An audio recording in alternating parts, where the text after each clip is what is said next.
Welcome back, brother Samuel. Tonight we're diving into the lore of the 7th Black Crusade. Before we get to the madness, be sure to like and comment any videos and topics you want to see in the future. Be sure to subscribe for the Emperor. I want to thank you guys for support. You've been killing it. Now, let's get to the madness. The 7th Black Crusade did not begin with a single trumpet blast across the stars.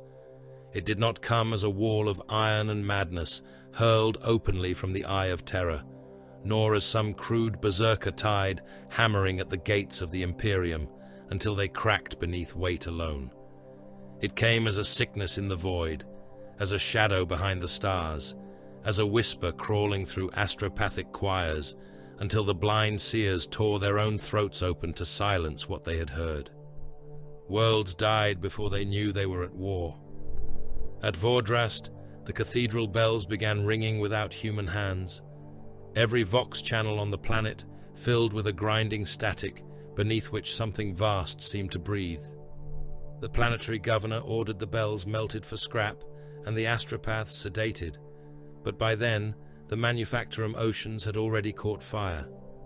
Chemical lakes burned green under black skies. Workers in their millions ran through streets choked with poison vapor, their skins sloughing from their bones in wet sheets, their mouths opening around prayers that no priest could hear. No traitor Astartes set foot upon Vordrast until the population had already become smoke. At Pellucida Secundus, pilgrim fleets translated from the warp in perfect order and found their destination shrine world silent. Its orbitals still burned with devotional lumen. Its reliquary moons still broadcast hymns to the master of mankind. Then the orbital elevators fell. They came down like spears cast by hateful gods, each one dragging cables thicker than fortress spires behind it, each one glowing white as it entered the upper atmosphere. Cities were split open from horizon to horizon. Glass plains formed where Hab districts had stood. Pilgrims packed into void liners watched through cracked observation ports as holy mountains vanished beneath firestorms, and then the Black Legion's raiders came from behind the moon and cut the pilgrim ships apart at leisure. At Hephaestus' crown, a Mechanicus void station guarding archaeotech caskets from the dark age of technology went dark for 12 minutes. When its signal returned, every tech priest aboard had been nailed to his own machine altar with black iron spikes. Their cranial implants had been removed with exquisite care. Their data vaults had been opened. Their defense servitors still stood at their posts, weapons hot, awaiting commands from masters whose brains had been scooped out and sealed in brass reliquaries. Battlefleet Obscurus answered with fury. It answered with cruiser squadrons, with hunter-killer flotillas, with navy admirals in plumed helms and faces carved hard by void war. It answered with astropathic warrants, with kill orders, with sanctified torpedoes loaded into magazines, while priests painted litanies across each warhead. But every answer struck mist. Every pursuit found wreckage cooling in the dark. Every translated fleet emerged to discover false transponder ghosts, burning hulks, corrupted buoys, or loyalist distress signals chained to dead ships and screaming the names of captains who had never existed. Abaddon the Despoiler did not rage blindly against the Imperium. He dissected it. He sent raiding fleets where the Imperium expected invasion. He sent cult uprisings where the Imperium expected silence. He allowed captured navigators to live long enough to poison charts with impossible routes, then had them flayed and sewn into warp beacons that pulsed with stolen truth. He gave his enemies patterns, and then murdered those patterns. He let Battlefleet Obscurus believe it had found him, then withdrew before contact, leaving behind worlds gutted for ammunition, slave stock, and relics. His war host moved like a blade beneath skin. The Black Legion did not always howl. It marched. It calculated. It waited in the shadow of dead stars with guns cold and boarding claws locked, while mortal fleets wandered past within Auspec's range, blind to the predator beside them. Its captains were murderers, oath-breakers, sorcerers, butchers, and kings of damned war bands. Yet they obeyed when the War Master spoke. Their hatred of one another was ancient and deep, but their fear of failure was deeper. The long war had taught them patience. Abaddon had taught them purpose. Upon the bridge of the warship that bore him through the killing dark, Abaddon stood beneath banners made from the skins of conquered saints and watched the hollow sphere of imperial space bleed one point at a time. The talon of Horus rested at his side like an executioner's animal. Drachnian whispered where it hung, hungry for histories yet unwritten. Around him, the lords of the Black Legion waited in armored silence, each one a monster who had survived centuries of betrayal, demonic bargain, and war without mercy. "Let them chase the echoes," Abaddon said. His voice was not raised. It did not need to be. Men had built empires on voices less certain than his. Worlds had burned because he had turned his gaze upon them. A warpsmith bowed, mechadendrites clicking softly against the iron deck. Battle fleet elements have altered course toward the false beacon chain. The loyalists believe the Midian vector abandoned. They believe what we allow them to believe. And the Blood Angels? At that, the Warmaster's eyes moved across the hololithic dark. Red icons burned there, proud and fast, cutting through the confusion with the disciplined aggression of angels descending toward a battlefield they believed they had chosen. Abaddon smiled. Let them come close enough to smell victory. The sons of Sanguinius were the first to catch the true scent. They came with speed, fury, and wrath held within the iron cage of discipline. Strike cruisers translated at the edge of the Midian war zone, their prows burning with crimson heraldry, their decks echoing with oaths sworn before relic blades and golden death masks. The Blood Angels did not come as desperate men. They came as hunters. They had followed wreckage trails, corrupted beacon chains, the death cries of imperial worlds, and the faint, unmistakable spoor of the Black Legion's passage through the void. They believed they had found the despoiler's flank. Midian waited for them like an open throat. The system's outer reaches were seeded with wreckage. Imperial transports drifted without power, their holds packed with frozen corpses and devotional icons smeared in old blood. Astropathic choirs still transmitted pleas for deliverance from stations whose interiors had been emptied days before. The Blood Angels advanced through the false debris field with admirable caution, thunderhawks held ready, boarding shields raised, gun decks primed. Then the graveyard woke. Black Legion cruisers ignited from behind dead moons. Hidden weapons platforms opened fire from within the carcasses of Imperial bulk carriers. Warp-corrupted mines bloomed like obscene flowers across the void. Boarding torpedoes launched in black swarms, their prows carved with blasphemous runes, their interiors packed with traitor Astartes who had waited in absolute silence for the moment of impact. The first Blood Angel ship died with its engines still attempting evasive burn. The second turned to bring broadside batteries to bear and found its underbelly opened by chain-linked torpedoes that drilled through armor and vomited murder into the decks. In the void between ships, assault craft collided, broke apart, and spilled warriors and dead men into vacuum. Yet the Blood Angels did not break. They counterattacked with the fury of their bloodline. Boarding parties in red plate cut into Black Legion hulls. Chaplains roared catechisms over the Vox, while assault squads burned through hangar shields and hurled themselves into traitor holds. Death Company warriors, chained in fury and sanctified in sorrow, were unleashed where the fighting was thickest. For a time, Midian became a storm of red armor and black armor, of bolter fire in corridors slick with blood, of chain blades screaming against ceramite, of warriors killing one another in the names of fathers who had once fought upon the same side of history. But Abaddon had chosen Midian. That truth revealed itself one slaughter at a time. The routes of retreat had been mapped. The safe translation corridors had been poisoned. The distress channels had been corrupted.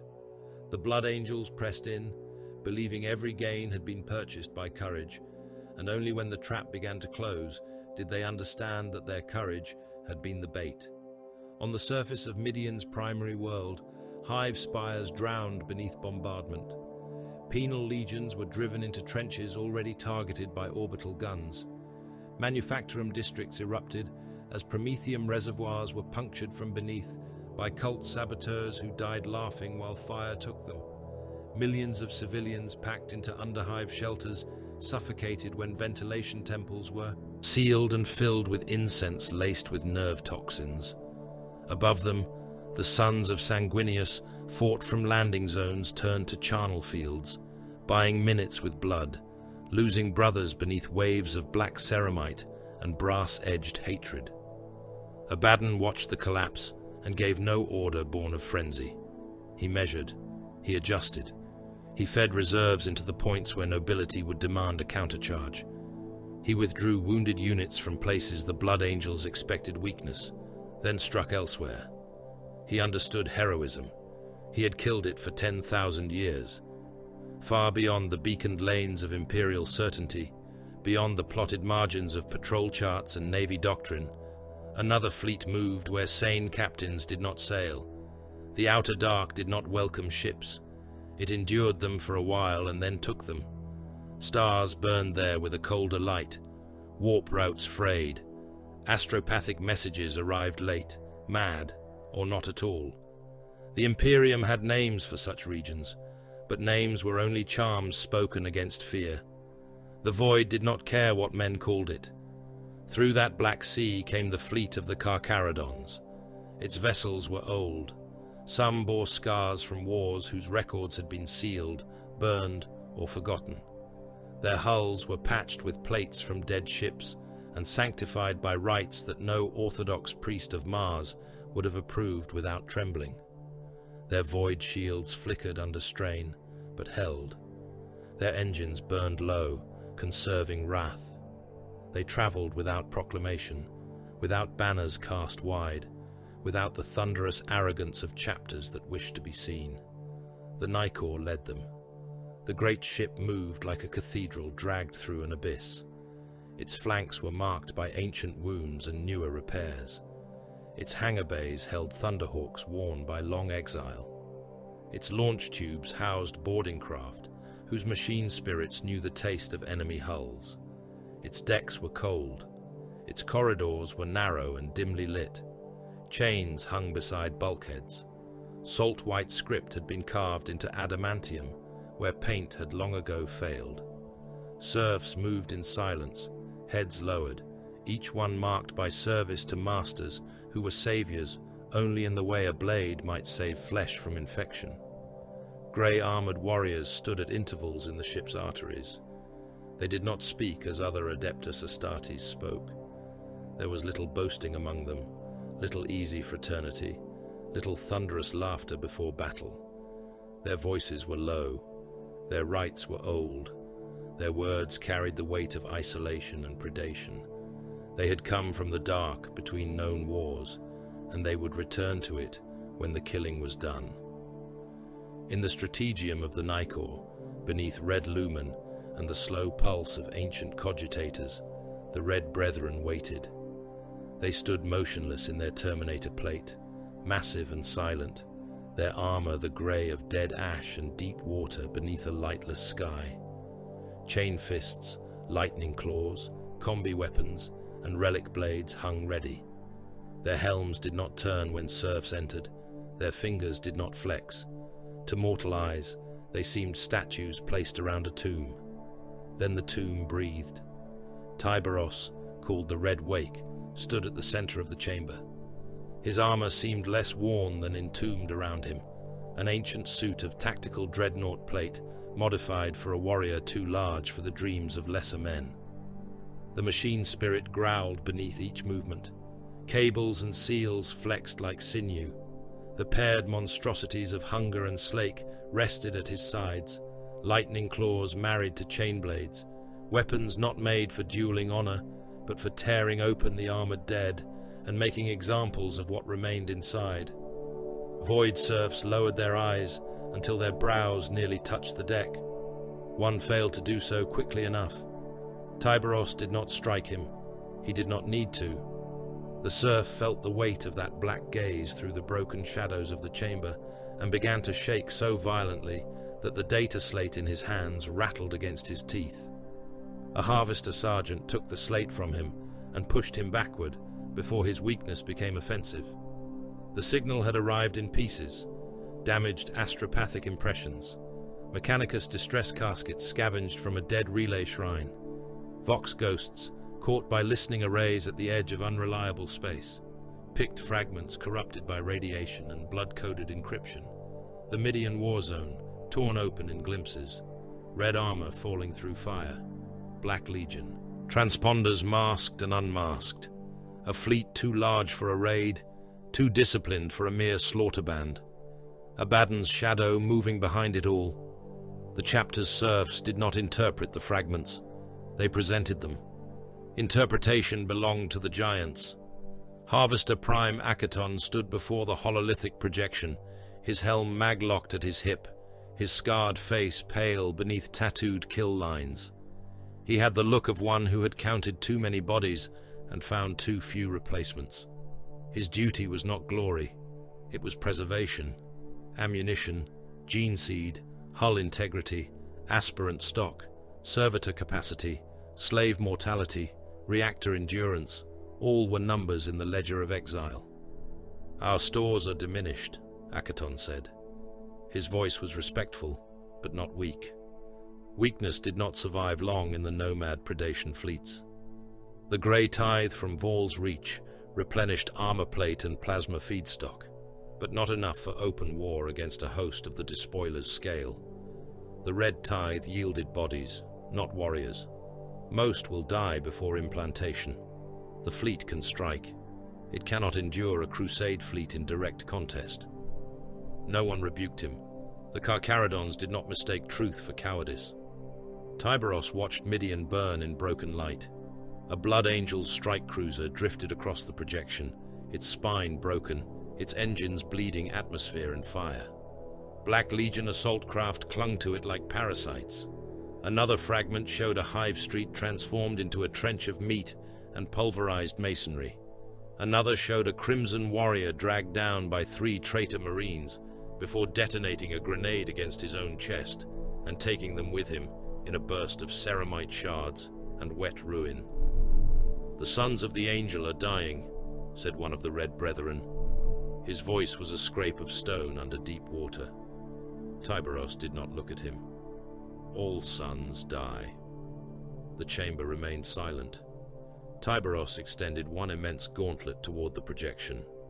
Hunger's claws clicked softly as the weapon's spirit stirred.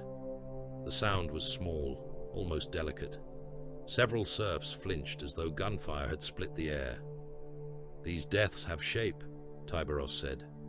His voice was soft. That softness was worse than anger. It carried no effort, no doubt, no need to dominate the room. It merely existed, and everything else bent around it. Akaton inclined his head. A trap. A feeding pattern. The Harvester Prime studied the projection again. For the Blood Angels. For those who pursue them after. Understanding moved through the strategium like cold water. The Carcharodons had not come because a plea had been heard.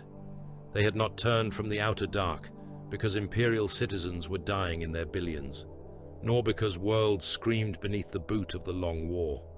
Civilians were not sacred to them. Reputation was nothing. Praise from terror was less than nothing. They had endured exile, predation, hunger, and silence because their purpose was older than gratitude. The enemies of the Void Father were to be found, marked, bled, devoured. The edicts of exile did not demand mercy. They demanded continuance. They demanded war fought beyond the sight of comfortable empires. They demanded that the Carcharodons take what they required, kill what threatened the Imperium's distant flesh, and return to the black before soft men could ask whether monsters had saved them. Akaton looked from the Midian projection to the fleet disposition runes. If we enter openly, we will be seen. If we engage his main strength, we will lose irreplaceable hulls. If we attempt to retrieve the Blood Angels, we will be drawn into his design. Tyberos turned his head at last. The Harvester Prime endured that gaze. Our resources are too thin for the War Master's war, Akaton said. Tyberos was silent long enough for the cogitators to click through several hundred targeting predictions. Then he said, "Then we will not fight his war." Hunger and Slake shifted as his hands closed. "We will make him bleed in ours." No oath followed, no cheer, no shouted invocation shook the strategium. The Carcharodons did not need noise to confirm obedience. Orders began to pass in clipped bursts through internal channels. Navigation serfs received routes that had not been plotted on Imperial charts in centuries. Tech Marines woke machine spirits with touch, incense, and threat. Armorium vaults opened. Red Brethren turned as one and began the long march toward the teleportariums and arming shrines. Across the Nicor, lumens dimmed. White became amber. Amber became red. In the arming decks, serfs dragged chain blades from oil baths and mounted ammunition belts into waiting feeds. In the launch bays, Thunderhawks were anointed with blood drawn from condemned prisoners whose names had never been recorded. In the lower holds, tithed men from forgotten worlds heard the change in the ship's breathing and began to pray in languages no one cared to translate. Some prayed to the Emperor, some prayed to the Grey Giants, some simply pressed their faces to the deck and wept because they knew the ship was hunting and that hunting ships fed on more than enemies. The Nicor's external Vox died first, then the escort vessels, then the listening buoys trailing in the fleet's wake. One by one, the Carcharodons erased themselves from the void. No challenge was sent to Abaddon. No warning was given to the Blood Angels. No petition was made to Battlefleet Obscurus. No Imperial commander received the comfort of knowing that another blade had entered the dark. On the bridge of the Nicor, Tyberos stood beneath the red light as the fleet altered course for Midian's bleeding shadow. Before him, the holosphere collapsed into a field of black, marked only by faint enemy traces, wounded signal paths, and the projected routes of prey, too proud to know they were already being followed. A serf whispered a prayer and bit his tongue hard enough to draw blood. Tyberos heard it. He heard everything. "The scent of blood in the dark sea," he said. The fleet crossed the edge of mapped certainty and vanished. Behind it lay the Imperium, burning and blind. Ahead waited the Ghost War, Abaddon's trap, and the first red taste of a slaughter the Black Legion had not foreseen. The Carcharodons entered it without banners, without mercy, and without sound, like a shark sliding beneath black water. Midian did not fall in a single hour. It was flensed. The outer trenches around Hive Baruch had once been measured by cartographers, blessed by Ministorum surveyors, reinforced by engine seers, and manned by regiments that still believed depth, wire, minefields, and artillery could impose reason upon war. By the time the Blood Angels reached them, reason had already been nailed to the barricades and set alight. Devastator positions lay shattered across the ash flats. Gun nests that had been cut into the ferrocrete ridges were split open like skulls under a hammer. Heavy bolters lay silent beside dead gunners, whose arms were still locked around their weapons. Missile racks cooked off in spasms, throwing warheads into the smoke and sending them corkscrewing into friendly ruins. Lascanon tripods glowed cherry red from overuse, their crews dead around them, some torn apart by chain axes, others crushed beneath the iron feet of traitor armor. The Blood Angels held anyway. They held in the manner of their bloodline, disciplined fury bound in ceramite and oath. Red armored warriors fired from broken barricades while the earth shook beneath them. Sergeants marked kill lanes with curt commands. Priests moved through the smoke, retrieving gene seed from the fallen beneath hails of shell fragments.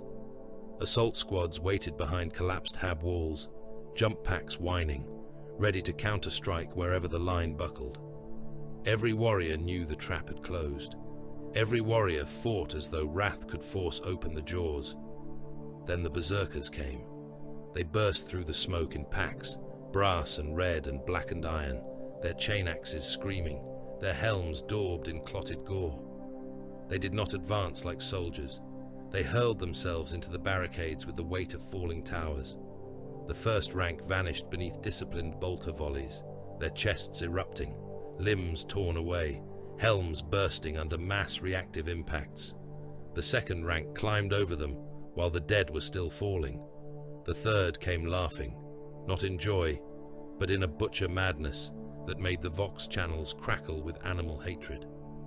A Blood Angel's sergeant raised his power sword and cut down the first traitor over the parapet, opening him from collar to groin in a burst of black blood and steaming organs. A second berserker took the sergeant's sword through the chest and kept coming until the Blood Angel drove his bolt pistol under the traitor's chin and fired. The helm burst apart. Bone and teeth spattered the red breastplate. The sergeant turned, already calling the next target. A chain axe took his arm at the elbow. Another struck his helm. A third buried itself in his torso and chewed until the noble red plate became a pulped ruin of ceramite, ribs, and transhuman meat. Still, the sons of Sanguinius answered. They did not break into panic. They counterattacked, not as men defending dirt, but as angels descending into slaughter. Jump packs ignited behind the second barricade line. Warriors rose through smoke and ash, their silhouettes winged by fire, their chainswords and power blades held close until the last instant. They crashed into the berserkers from above, driving them back from the breach in a storm of blades and pistol shots. For several breaths, the line lived again. Then Abaddon committed the next piece. The order was short. It moved across the traitor command net like a blade drawn from a sheath. Break the sky. Havoc squads that had remained silent among the blackened Manufactorum towers opened fire at once. Autocannons hammered upward. Missile launchers spat smoke trails into the air. Lascannons punched white wounds through the haze. At the same moment, demon engines that had crouched behind the corpse mounds raised their weapons and shrieked through brass throats filled with furnace light. The Blood Angels in flight were bracketed from 3 directions. One vanished in a sunburst as his jump pack detonated, limbs spinning away in trails of blood and molten armor. Another took a Lascannon beam through the torso and fell in 2 burning halves, his sword still locked in his remaining hand. A third smashed down into the trench line with enough force to crater the ferrocrete, crushing 2 traitors beneath him before a demon engine's claw descended and ground him into red paste and broken plate. Angels fell from the sky like meteors. Abaddon watched them burn. He stood upon a raised causeway of black iron and broken imperial stone, a giant among giants, his armor drinking the firelight. The talon of Horus rested ready, each claw vast enough to tear a warrior apart. Drachnian whispered at his side, its edge seeming to pull the light toward itself, as though the universe remembered what the blade had done and feared what it might yet do. Around him, champions of rival warbands stood at careful distances, their grudges and ambitions held in check by the gravity of his presence. He was not the largest warrior on the field, merely by height or mass. He was the center around which murder arranged itself. Cornete killers, who would have hacked one another apart for a glance, held their charges until he released them. Sorcerers, who despised the brass reek of the blood god, spoke their wards when he ordered them. Havocs maintained fire discipline, though their hearts longed to turn their guns on ancient rivals. Warpsmiths fed their demon engines with mortal captives at the pace he demanded, not the pace their machines howled for. Even the most debased among them understood that the War Master's displeasure was not anger, it was sentence. A lord in horned Terminator plate approached, his armor wet with fresh blood. The crimson line still holds at the eastern breach. Abaddon did not turn. Then it is not yet a breach. The berserkers demand release in full. They demand because their skulls hold little else. The lord bowed his head by a fraction. That fraction was wisdom. Abaddon lifted the talon and pointed toward the hive's lower reliquary district, where red icons still moved with stubborn precision through smoke and collapsing stone. Send the second wave through the corpse shrines. Drive them toward their apothecaries. Let them see what we take from them. It will draw their reserves. Yes. The Lord understood then. The Blood Angels' nobility had been weighed, measured, and hung on hooks before the battle had begun. They would not abandon their dead. They would not abandon gene seed. They would not leave a brother's body to desecration if a single path remained by which it might be reached. Abaddon had left many paths. All of them led into guns. The Black Legion desecrated the dead with the patience of craftsmen. Fallen Blood Angels were dragged from the killing grounds with hooks punched through knee joints and gorgets. Some were chained upright to burning armor shrines. Their cracked helms turned toward loyalist lines. Others were suspended from crane arms above the trenches, while cult slaves painted the 8-pointed star across noble red plate with buckets of arterial blood. Apothecary Narthesia were displayed upon spikes. Gene seed canisters were cracked open and poured into the ash, not because the traitors did not value them, but because the act would wound the sons of Sanguinius deeper than theft. One Blood Angel's apothecary advanced through this horror with his squad around him, white armor smeared red and black. He moved from corpse to corpse under fire, extracting what he could, whispering the names of the fallen into his helm record. He did not look at the baited dead longer than duty required. He knew rage waited there. He had been trained to master it. His chapter had lived beneath a curse too long to mistake fury for strength. A bolt round struck his pauldron and spun him half around. Another detonated against his thigh. A third blew apart the brother shielding him. He kept moving. A Black Legion marksman put a shell through his helm lens. The apothecary dropped to one knee, not dead, not yet. His gauntlet closed around a recovered progenoid gland. He pressed it into a sealed casket, with fingers slick from his own blood. Then a berserker vaulted the barricade and brought a chain axe down through his collar, cutting deep enough that the apothecarian pack split and sprayed surgical fluids across the stones. The Blood Angels saw. Their counterattack came exactly as Abaddon had intended. They surged from the broken line with brutal grace, assault squads and tactical brethren moving beneath the cover of Baal-patterned armored carriers whose tracks crushed corpses into the mud. A captain in artificer plate led them, his blade held low, his death mask reflecting flames. He voxed no lament. His order was precise. Recover the gene seed. Deny the enemy the dead. Cut through. They cut through the first traitor wave. They cut through the second. Then the ground opened before them as mines buried beneath the corpse shrines detonated in a single rolling thunder. Red warriors were thrown into the air trailing blood and shattered armor. Rhino hulls buckled inward. A Baal predator slewed sideways, turret blown free, its ammunition cooking inside with a roar that swallowed the screams of the crew. Before the survivors could reform, Abaddon's Cornete shock troops struck their flank. Not into the line, not into the barricade, into the jump formations as they descended. Berserkers hurled themselves from upper ruins and mag-locked gantries, chain axes meeting angels mid-air.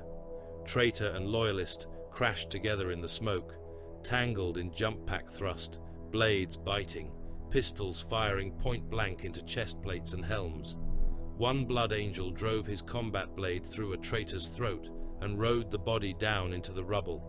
Another was seized by two berserkers and torn apart between them, his jump pack still firing as his body came loose in pieces. Above them, the Havocs never stopped firing. Midian's sky became a butcher net.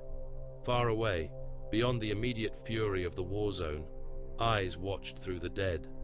A servo skull drifted beneath a collapsed manufactorum arch, its cracked anti-grav unit making tiny corrections as ash fell across its brass casing. One lens was shattered, the other still saw. It watched the Blood Angel's recovery assault fail. It watched Abaddon's reserves move. It watched the War Master feed violence into the exact places where honor demanded reply. Then the servo skull died. Its last picked captures crossed the void in fragments, bounced through corpse beacons and dead ship relays, hidden inside the static of ruined Imperial distress channels. They passed through radiation and jamming, through the screaming remnants of astropathic choirs, through a war zone that devoured signals like flesh. The images reached the Nikor as broken light. Tyberos studied them in silence. He did not watch the Blood Angel's courage as a remembrancer might have done. He did not linger over noble deaths or defiant charges. He did not mark the moments where heroism briefly held back annihilation. Valor was a currency spent too often and with poor accounting. He watched Abaddon. He watched where the War Master committed reserves. He watched how rage was placed like bait. He watched which escort vessels shifted orbit when the Black Legion prepared a surface. Escalation. He watched slave transports move behind the warships, bloated with captives and stolen materiel. He watched ammunition hulks drift close to the pursuit vector. He watched teleport flare signatures bloom and fade around command assets. He watched the rhythm of a predator who believed himself alone in the dark. Beside him, a Red Brethren officer stood motionless, his armor scarred by centuries of boarding actions. His name was Cord Varak, though few aboard the Nikor used names when function would suffice. "We can strike the surface," Varak said. "Teleportariums are within reach at the next shadow pass. The sons of the Angel are dying." Tyberos did not answer at once. The strategium hummed. Red light pulsed across his armor. Hunger and Slake rested at his sides, their chain teeth still, their edges glimmering with restrained hunger. Mortal serfs remained bowed over their consoles, careful not to breathe too loudly. At last, Tyberos spoke. "All sons die." Varak waited. "Few deaths purchase advantage," Tyberos said. On the hololith, another Blood Angel fell beneath a tide of black armor. His helm was torn away. His face vanished under a chain blade. The image distorted, broke, and reformed into a view of the Black Legion fleet moving in slow, predatory coordination. Varak inclined his head. "Then we wait. We mark." The order went out without ceremony. Carcharodon's scouts entered the edges of the Midian war zone like knives slid under ribs. They came in dead hulks, in debris clouds, in silent boarding craft painted with Auspex baffles and void soot. They did not answer loyalist hails. They did not retrieve survivors. A drifting Blood Angel's gunship transmitted a crippled beacon and was left to tumble, because its position revealed more by being watched than it would have offered by being saved. Stealth augers were seeded among wrecks. Corpse beacons were implanted inside frozen bodies and allowed to drift near Black Legion routes. Dead ship relays were awakened within hulks the traitors had already searched and dismissed. Carcharodon's Void brothers moved through abandoned compartments without helmet lights, stepping over bodies, cutting out Vox nodes, mapping enemy command paths, slave decks, ammunition holds, teleport sanctums, and escort rotations. On one derelict transport, a handful of Imperial survivors crawled from beneath stacked corpses when grey armor entered the hold. They reached out, whispering thanks, begging for evacuation, offering names, ranks, and prayers. The Carcharodons passed them by. One scout paused only long enough to place a beacon beneath the corpse pile where the survivors had hidden. Its signal would mimic heat traces and draw a Black Legion search party within range of a later strike. The survivors were still calling after the Grey Warriors when the hatch sealed. Mercy was not the mission. On Midian, the Blood Angels withdrew under fire, not broken, but bleeding too deeply to continue the contest on Abaddon's chosen terms. Their surviving strike cruisers burned for the outer reach, harried by raiders and torpedoes. Behind them, their dead hung from black chains. Their gene seed vaults smoked. Their wounded prayed through clenched teeth, while serfs dragged them into apothecarian bays. Abaddon watched them retreat, and saw the final purpose of Midian. "Pursue," he ordered. A champion near him laughed, eager and wet. "To the last ship?" Abaddon turned his gaze upon him. The laughter died. "To extinction," the War Master said. "Let their chapter remember this war in emptied halls and names without bodies. Let every world that hears of Midian know that the sons of Sanguinius bled and ran." The order spread. Black Legion ships broke from their killing orbits. Slave decks were sealed. Trophy racks were loaded. Wounded traitors were dragged back aboard. Captured war gear, bodies, relic fragments, and gene-locked caskets were chained in holds already foul with blood and incense. The war host swelled with victory, spoils, prisoners, and the arrogance that comes when a trap has closed cleanly and the prey seems already doomed. That was when Tyberos saw the line. Not the line of retreat the Blood Angels had chosen, the line of pursuit Abaddon would take. It crossed through dead systems, refueling shadows, corpse worlds, and forgotten grave routes once used by Imperial mortuary fleets. It passed near Hypersitis, a cemetery, world whose orbital archives still claimed sanctity, though most living commanders would have struggled to find it on a current chart. Tyberos reached toward the star map. His massive clawed gauntlet passed through the hololithic haze. Hunger and Slake scraped faintly against the projection glass beneath it, a soft, ugly sound like teeth along bone. Akaton looked at the selected world. Hypersitis. Grave soil, Varric said. Old vaults, the Harvester Prime added. Mortuary shield systems, subsurface reliquary networks, low strategic value, high concealment value. Tyberos kept his hand over the world until its rune burned red. Around him, the Nikor waited. Around the Nikor, the fleet hung silent in the outer dark, its teeth hidden, its hunger patient. There, Tyberos said. The word was soft enough that only warriors could have heard it clearly. We close the jaws. Hypersitis had been dead long before war came for it. It turned beneath a pallid sun in solemn silence, a world consecrated not for the living, but for the stored, catalogued, armored, perfumed, sealed, stacked, and forgotten dead of the Imperium. Its continents were mausoleums.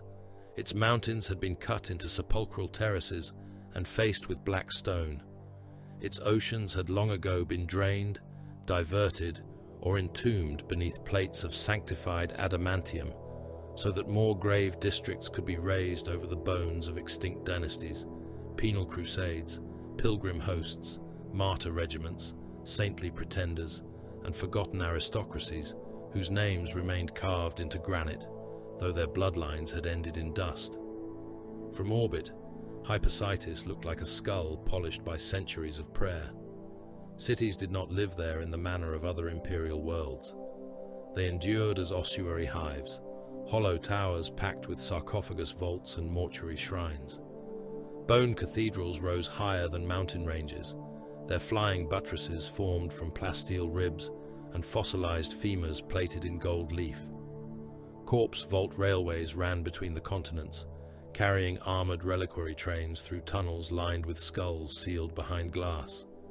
Grave engines crawled along the equatorial necropolis belts, each one larger than a fortress, stacking the dead in ordered ranks, while incense furnaces stained the upper atmosphere white. Above it all drifted the orbital grave stations.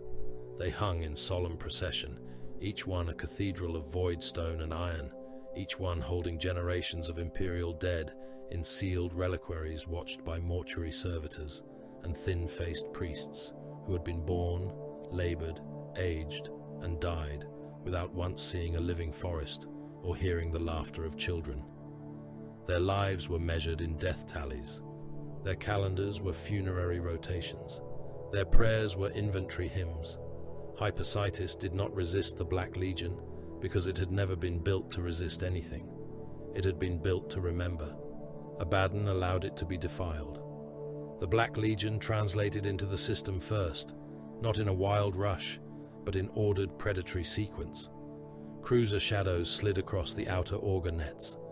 Escort vessels took position among the grave stations.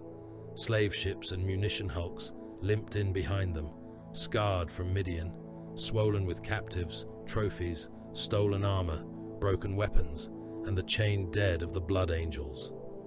The system's ancient defense monitors signaled challenge by rote, their machine spirits half-blind with neglect.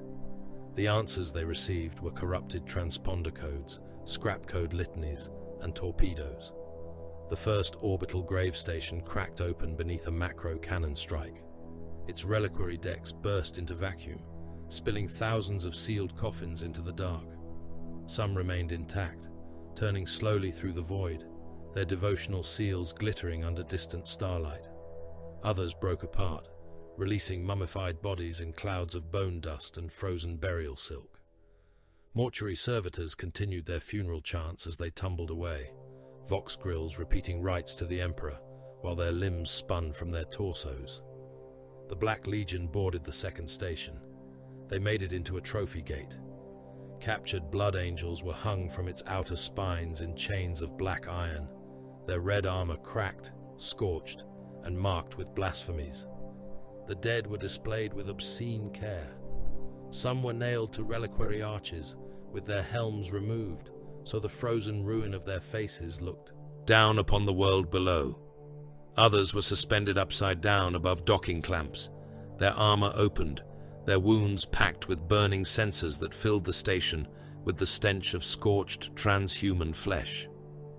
Gene Seed vault caskets taken at Midian were stacked beneath defaced imperial statues, guarded by traitor marines who laughed when the mortuary priests wept. Abaddon did not require such desecration to win the system. He permitted it because memory was another battlefield. To burn a fortress was war. To poison what the Imperium remembered of its honored dead was conquest of a deeper kind. Hypersitis had been made to preserve imperial sacrifice beyond time. The War Master turned that purpose inside out and made the dead bear witness to humiliation. Every corpse chained to a shrine, every sarcophagus split open, every martyr skull crushed beneath black ceramite told the same lesson to those with the courage or misfortune to look upon it. Nothing was beyond his reach. Nothing was too sacred to be broken. On the surface, grave militias formed ranks beneath banners stiff with age. Penal wardens unlocked armories that had not been opened in generations. Mortuary guilds armed their corpse handlers with shot cannons, shock mauls, and rusted Lars weapons. Priests mounted pulpits on crawler platforms and screamed benedictions through vox horns while shells fell among the tomb districts. They died in ordered rows. Black Legion armor rolled through the mausoleum avenues, treads crushing marble, bone, brass nameplates, and defenders alike into powder.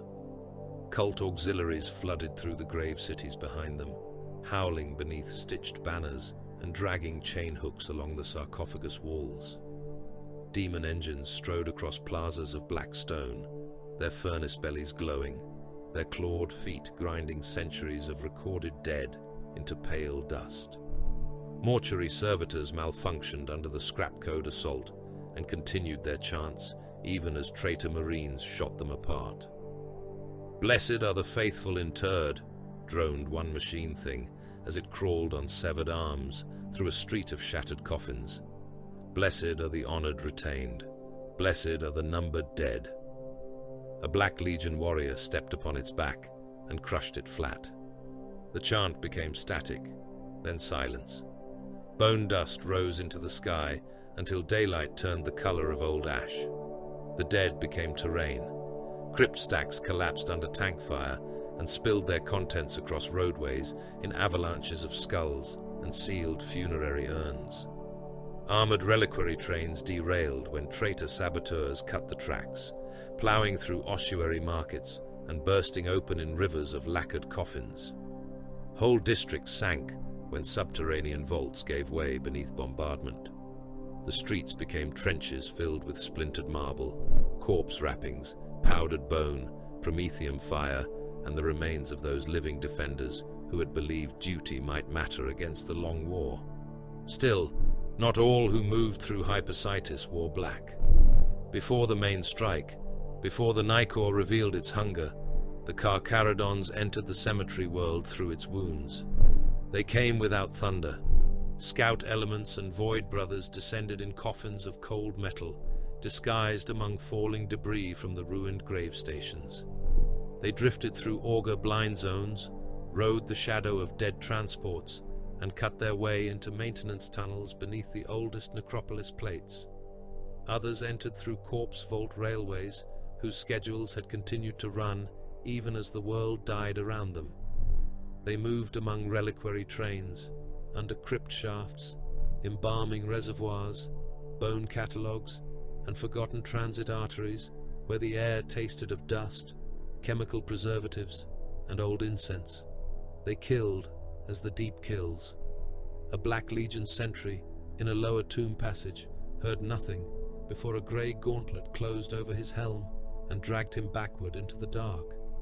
His throat seal parted under a blade thin enough to slip between armor rings. His blood frothed black and red across burial tiles. His body was lowered gently, not out of respect, but to avoid sound. A cult overseer leading chained grave workers through a corpse sorting vault turned to find the men behind him gone. Then his vox bead clicked dead. Then the lumens failed. When light returned, he was hanging from a cataloging hook with his tongue pinned to his chest by his own ritual dagger. No warning rune was left. No threat was carved into the wall. Only missing throats, severed vox nodes, and the absence of living witnesses marked the path of the Carcharodons. They did not liberate the chained workers. Some were ignored. Some were bound more tightly and marked for later assessment. Some had the 8-pointed star cut into their flesh and were killed at once. The Carcharodons did not pause to explain judgment to those judged. They had no patience for pleas and no interest in stories of coercion, desperation, or survival under occupation. Corruption was not weighed by the tear. It was weighed by the mark, the use, the risk, and the time available before the jaws closed. Tyberos' order moved through the hidden kill teams in a voice that scarcely rose above the murmur of a tomb. No mercy for the marked, no voice for the watchers, no breath for obstruction. The order was obeyed with the simplicity of gravity. Mortuary guildmasters, who had opened sealed vaults for the Black Legion, were dragged from beneath their prayer desks and butchered in their own record chambers. Cult cells hiding among corpse washers were found by scent, heat trace, and panic, then cut apart before they could transmit alarm. A grave militia officer who refused passage to Carcharodon's scouts because he had not been given proper command authentication was removed from the corridor with one backhanded blow that broke his skull against a reliquary pillar. His men lowered their weapons after that. The grey warriors passed without another word. Useful prisoners were chained, traitor serfs, munition counters, dock scribes, navigational slaves, heretic assistants dragged from auxiliary shrines beneath the orbital elevators. The Carcharodons took them alive when knowledge mattered more than blood. Their wrists were bound in iron, their mouths were stapled shut or sealed under restraint masks. Some would be interrogated. Some would be fed to machine spirits for data verification. Some would survive long enough to wish they had been granted the mercy denied to others. Deep beneath the oldest mausoleum districts, Carcharodon's tech marines found what the Grey Tithe had promised. The ancient void shield projectors had been buried under continents of dead. They were relic systems from a sterner age, built when Hypersitis still feared invasion and not merely decay. Their housings lay beneath ossuary foundations, hidden inside sanctum vaults, guarded by blind servitors and priestly locks that had not recognized living command codes for centuries. Great emitter spines were folded under the planet, like the ribs of a sleeping beast. Plasma conduits thicker than hab towers ran through the underworld, dormant but not dead. Their machine spirits were sullen, neglected, and old enough to hate interruption. The tech marines woke them with incense, Binharic threat, and offerings of stolen Black Legion reactor cores. Static crawled over the buried systems. Warning bells rang beneath the tomb continents. Somewhere far above, grave dust shook from the faces of 10 million statues. Harvester Prime Akaton observed the awakening through a hooded helm feed and saw more than weaponry. He saw resource. "Viable human stock remains," he said over the command channel. "Penal wardens from the southern vault fortresses, labor clans in the undercrypt rail networks, grave militia remnants with acceptable endurance markers. Some youth populations are untainted, hard lives, low comfort, useful aggression." Tyberos stood in the red gloom of the Nikor's strategium and watched Hypersitis rotate beneath the fleet's hidden Auspex net. The world burned in patches. Black Legion icons moved across its surface. Grave stations bled wreckage into orbit. The War Master's pursuit elements gathered themselves around the system, refueling and rearming, swollen with victory and desecration. "The red tithe can be counted after the sea goes still," Tyberos said. Akaton bowed his head. "First comes annihilation." Aboard the Black Legion flagship, unease moved where fear would have meant death. The sorcerers sensed it before the captains admitted it. They gathered in chambers lined with flayed parchment and brass icons, casting powders made from St. Bones into braziers fed by human fat. Their familiars hissed. Their warp sight turned toward Hypersitis and recoiled from nothing. That was what troubled them. Not the presence of an enemy fleet, not the brightness of loyalist resistance, not the disciplined fire patterns of Space Marine intervention. They sensed no imperial challenge, no swelling choir of battle hymns, no proud announcement of vengeance, no crimson counterstroke from the wounded blood angels. They sensed silence, too much silence. It lay beneath the system like pressure beneath deep water. Vox ghosts vanished into it. Auspex returns thinned around it. Lesser demons sent skittering through the veil came back torn, blind, or not at all. The sorcerers whispered to one another in tongues that made the slaves nearby bleed from the eyes. Abaddon heard them and did not indulge their trembling. He stood before the strategium display as Hypersitis turned in pale ruin below. Around him, his captains argued in controlled malice. Some wanted to resume pursuit of the Blood Angels before the prey escaped beyond easy reach. Others wanted to strip Hypersitis further, gutting its vaults for metals, labor, and relics. A few, wiser or more afraid, wanted the system scoured from orbit before whatever watched them chose to reveal itself. "There is no loyalist fleet signature," one captain said. "Then there is no fleet," another answered. A sorcerer lifted his horned helm, his voice thick with blood smoke. "War Master, absence may also be a shape." Abaddon turned to him. "Speak plainly, or die ornamenting your altar."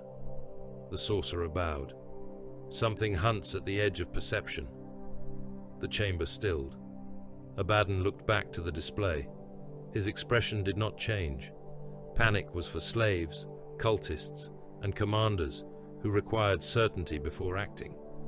He had survived the hatred of gods and men because he understood that the unseen blade was still a blade, and that predators could be forced to spend themselves against bait. "Light the system," he ordered. The captains moved at once.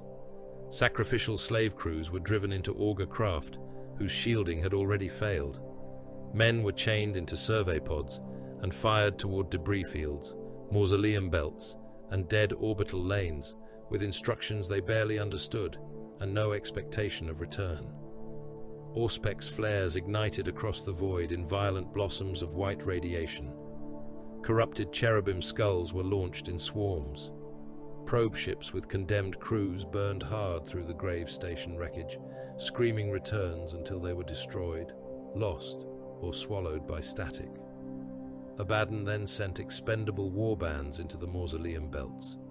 They were not told they were expendable. They did not need to be.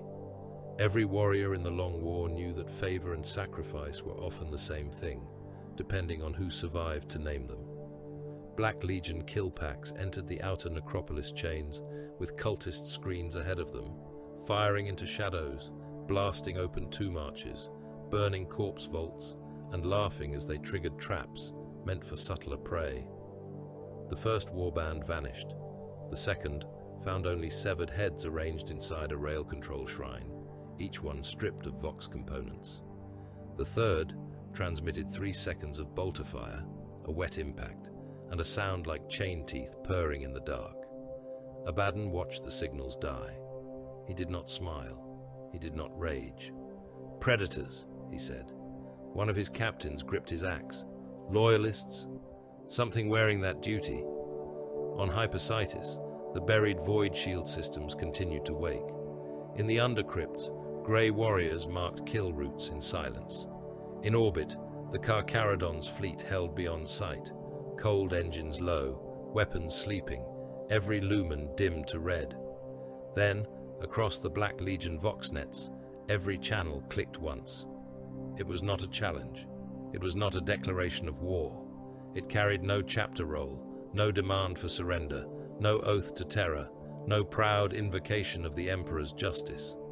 Only dead static came first, then a voice, low and cold enough to still the breath of mortal listeners. "Blood for blood," the Vox hissed. "Death for death." The signal ended. For a moment, across the cemetery world of Hypersitis, even the Black Legion listened to the silence that followed. The Carcharodons did not arrive as saviors. They arrived as an absence made violent. One moment the void around Hypersitis belonged to the Black Legion. Its cruisers held the grave stations in chains of overlapping fire. Its escorts prowled between wreckage fields. Its slave hulks and ammunition barges drifted within guarded lanes, swollen with spoils from Midian and the stolen dead of the Blood Angels. The system burned in corpse-pale light, every auger sweep choked with funerary debris, radiation wash, and the shrieking echoes of sacrificial probes. Then the darkness opened its mouth. The Nicor emerged from silence at killing range. It did not translate with the thunderous flare of a fleet seeking honor in arrival. It slid from the shadow of a shattered grave station, its running lights dead, its ancient hull painted in the dim glow of enemy fires. Its escorts came with it, grey shapes rising through clouds of coffin wreckage and frozen bone dust, their prows already turned, their gun decks already awake, their machine spirits already tasting the enemy through targeting rites whispered in binary and blood. No challenge crossed the Vox, no banner unfurled. The first Black Legion cruiser died before its alarm klaxons finished cycling. The Nicor's plasma destructor fired at knife range. A white-blue sun was born between the ships. The beam struck the traitor cruiser amidships and did not so much pierce the armor as erase its right to exist. Void shields flared, folded, and collapsed inward. Black iron plating ran like wax. Decks full of corrupted gun crews, chained slaves, ammunition handlers, murder servitors, and chanting helots vanished in incandescent ruin. For the span of a breath, their shadows were burned into the internal bulkheads. Then the reactor spine split. The cruiser broke open from within, vomiting flame, atmosphere, bodies, and molten metal into the dark. The Nicor was already turning. Macro-cannon broadsides thundered from its flanks in disciplined sequence. Each shell was a city-killing mass of sanctified metal hurled across the void with the wrath of a falling moon. They struck a Black Legion escort squadron, attempting to vector inward, and crippled 3 vessels in a single salvo. One lost its engines and began to spin, stern burning, crew decks venting men and machines into space. Another took a shell through the bridge tower and continued forward blind, its dead command crew smeared across throne, altar, and cogitator bank in one red sheet. A third vanished behind a detonation that swallowed its prow and left the rest of the hull tumbling without purpose. Only after the first enemy vessels were gutted did the boarding torpedoes launch. They came from the Nicor and her escorts in black waves, not scattered in fervor, but measured, assigned, and already locked to command value targets. Some drove into shield-weakened hulls. Some corrected course through debris fields with hateful precision. Some carried Carcharodon's assault claws. Others carried only explosives, corpse beacons, signal killers, and machine plague charges designed to blind rather than capture. Each torpedo was a tooth. Each tooth had chosen flesh. Teleport locks followed. The Nikor's ancient teleportaria awoke beneath decks carved with warding script and older names. Tech marines bled into brass bowls. Serfs collapsed as feedback seared their nervous systems. The machine spirit of the ship growled through the hull, old and displeased at the strain, but obedient to the will pressed upon it. Coordinates stabilized across enemy bridges, engine shrines, shield nodes, and strategium vaults. Grey runes became red. Red became permission. Tyberos watched from the strategium as the first kill results crawled across the hollow display. He did not speak praise. Praise was for uncertain warriors. Across the void, the Black Legion answered with discipline. They were not fools. They were not meat for legend. They were veterans of the Long War, killers who had watched empires fall, traitors who had survived betrayal, demonic hunger, and the endless spite of the galaxy. Their captains did not collapse into panic because a hidden blade had opened their flank. They bled, assessed, and struck back. Dreadclaw assault craft tore free from black hangars, their hooked hulls wreathed in fire. They plunged toward the Nikor like carrion insects, each one packed with traitor Astartes and murder squads, eager to carve the loyalists from their own ship. Torpedo tubes vomited warp-tainted payloads, warheads inscribed with runes that twisted Auspec's returns and made mortal gunners claw blood from their eyes. Murder servitor waves were launched in boarding coffins, lobotomized killers with chain-blade limbs and implanted demolition charges. Their machine mines, chanting corrupted targeting cant as they hurtled toward Carcharodon's hulls. Black Legion escorts adjusted with lethal speed. They spread wide, then curved inward, attempting to form a kill box around the Nikor. Heavy lances sought her engines. Bombardment cannon fire hammered at her void shields. A slaughter cruiser burned hard from high orbit, angling to cross her stern and rake the ancient flagship from behind. Another descended through the wreckage of a grave station, using the dead as cover, trying to close for a boarding action large enough to drown even the Red Wake's ship in bodies. Tyberos had expected the center to become a grave. He refused it. "Break the line," he said. His voice carried through the Nikor's command net, like a blade drawn slowly from a sheath. The Carcharodon's fleet did not hold formation around its flagship like a wall. It unfolded, scattered, and struck at angles that made no sense to commanders trained for proud fleet engagement. A grey escort burned hard as though fleeing, drawing 2 Black Legion raiders after it, then cut engines behind the wreckage of an orbital reliquary and vanished in radiation wash. When the pursuing vessels followed, hidden mines woke beneath the corpse field and tore their bellies open. Another Carcharodon's vessel took a full lance strike across its flank, venting atmosphere and bodies, but did not answer the ship that had wounded it. Instead, it fired on a munitions barge behind the enemy line. The barge detonated with enough force to cripple 3 nearby escorts and blind half the local auger net beneath a rolling wall of fire, scrap, and screaming static. The predators did not seek the strongest enemy first. They crippled engines. They blinded sensors. They isolated the wounded. They boarded only where command value outweighed cost. Then they vanished behind debris and radiation before the Black Legion could bring its full wrath to bear. Aboard the traitor cruiser, Maledictus Vane, the strategium shook as its shields failed under macro-cannon fire. Officers barked orders in several tongues. Brass icons swung from chains. The captain, a scarred Black Legion veteran with a cloak made from the flayed remains of Imperial commanders, slammed his fist into the arm of his throne and ordered all port batteries to target the Nikor's prow. "Bring the grey carrion into my guns," he snarled. "Bleed their bridge. Chain their corpses to the ram." The air split open behind him. Red lightning flashed. The Red Brethren arrived without warning. Terminator plate materialized in the heart of the strategium, grey and immense and silent, displacing smoke, heat, and terror. One Black Legion officer had time to turn.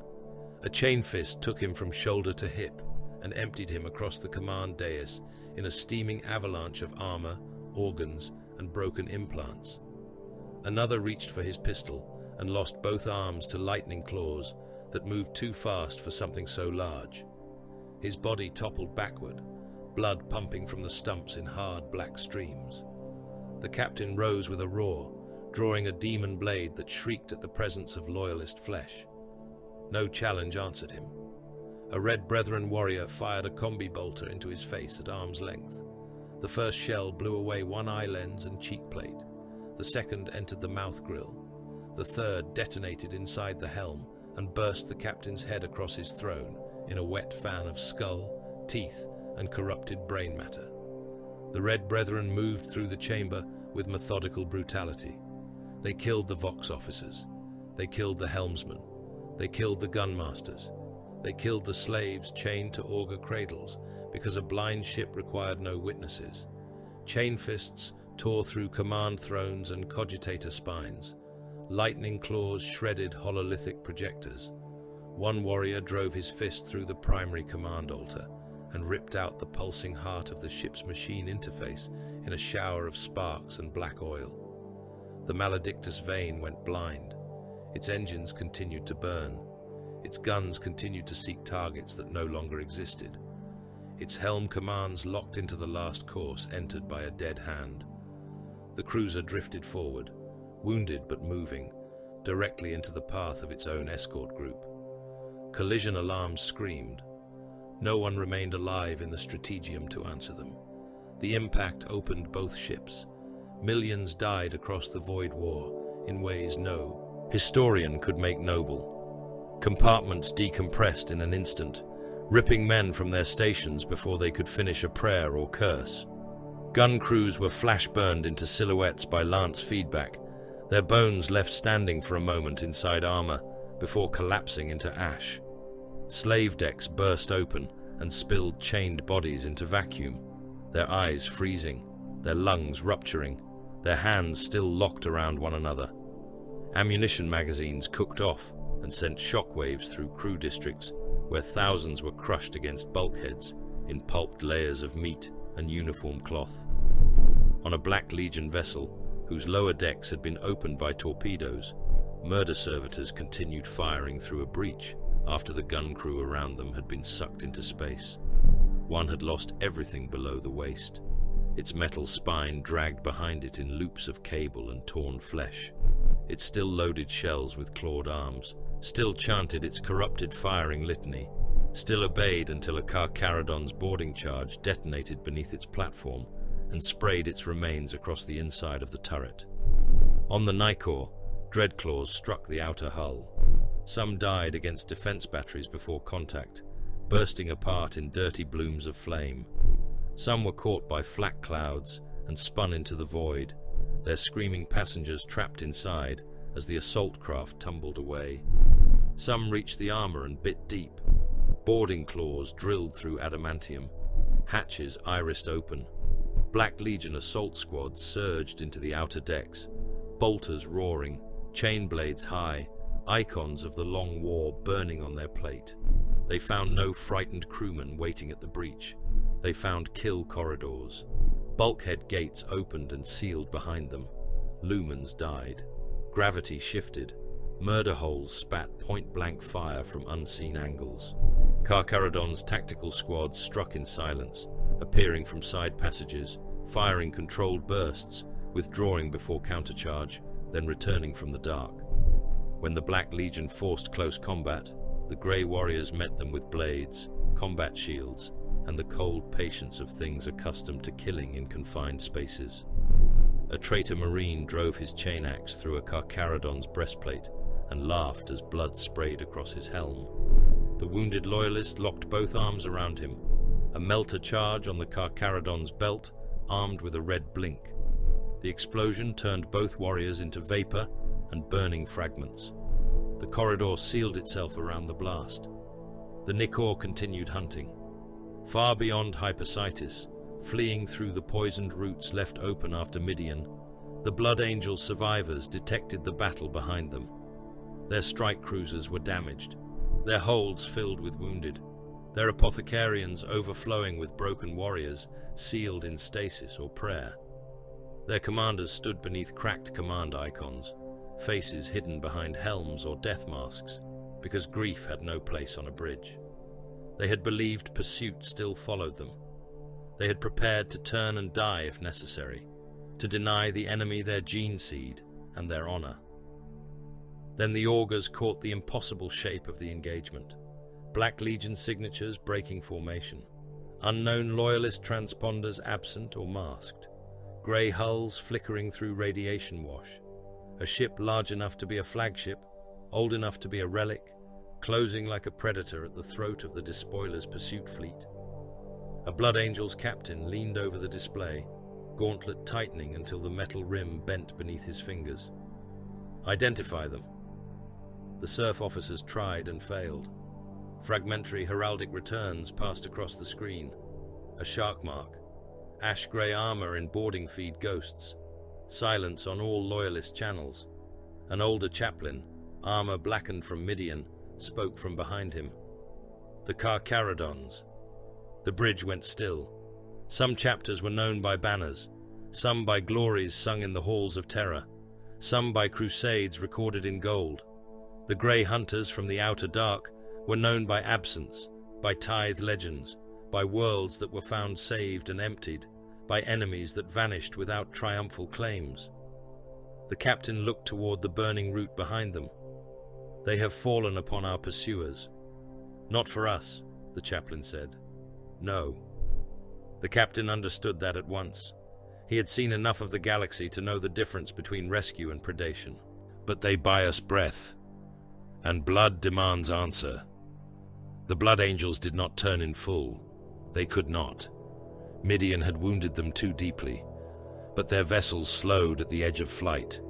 Damaged engines were coaxed into stability. Surviving companies began to rearm.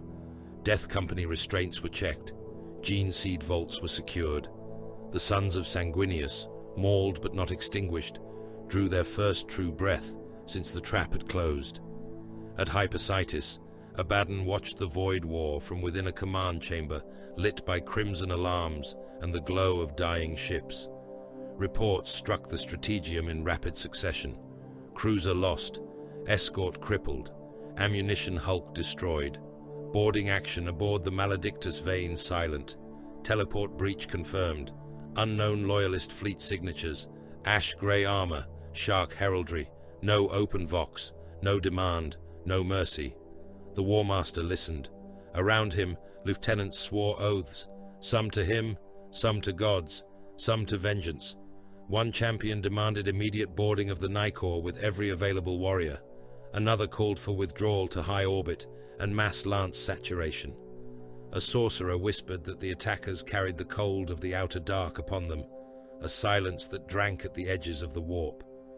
Abaddon raised one hand. The chamber obeyed.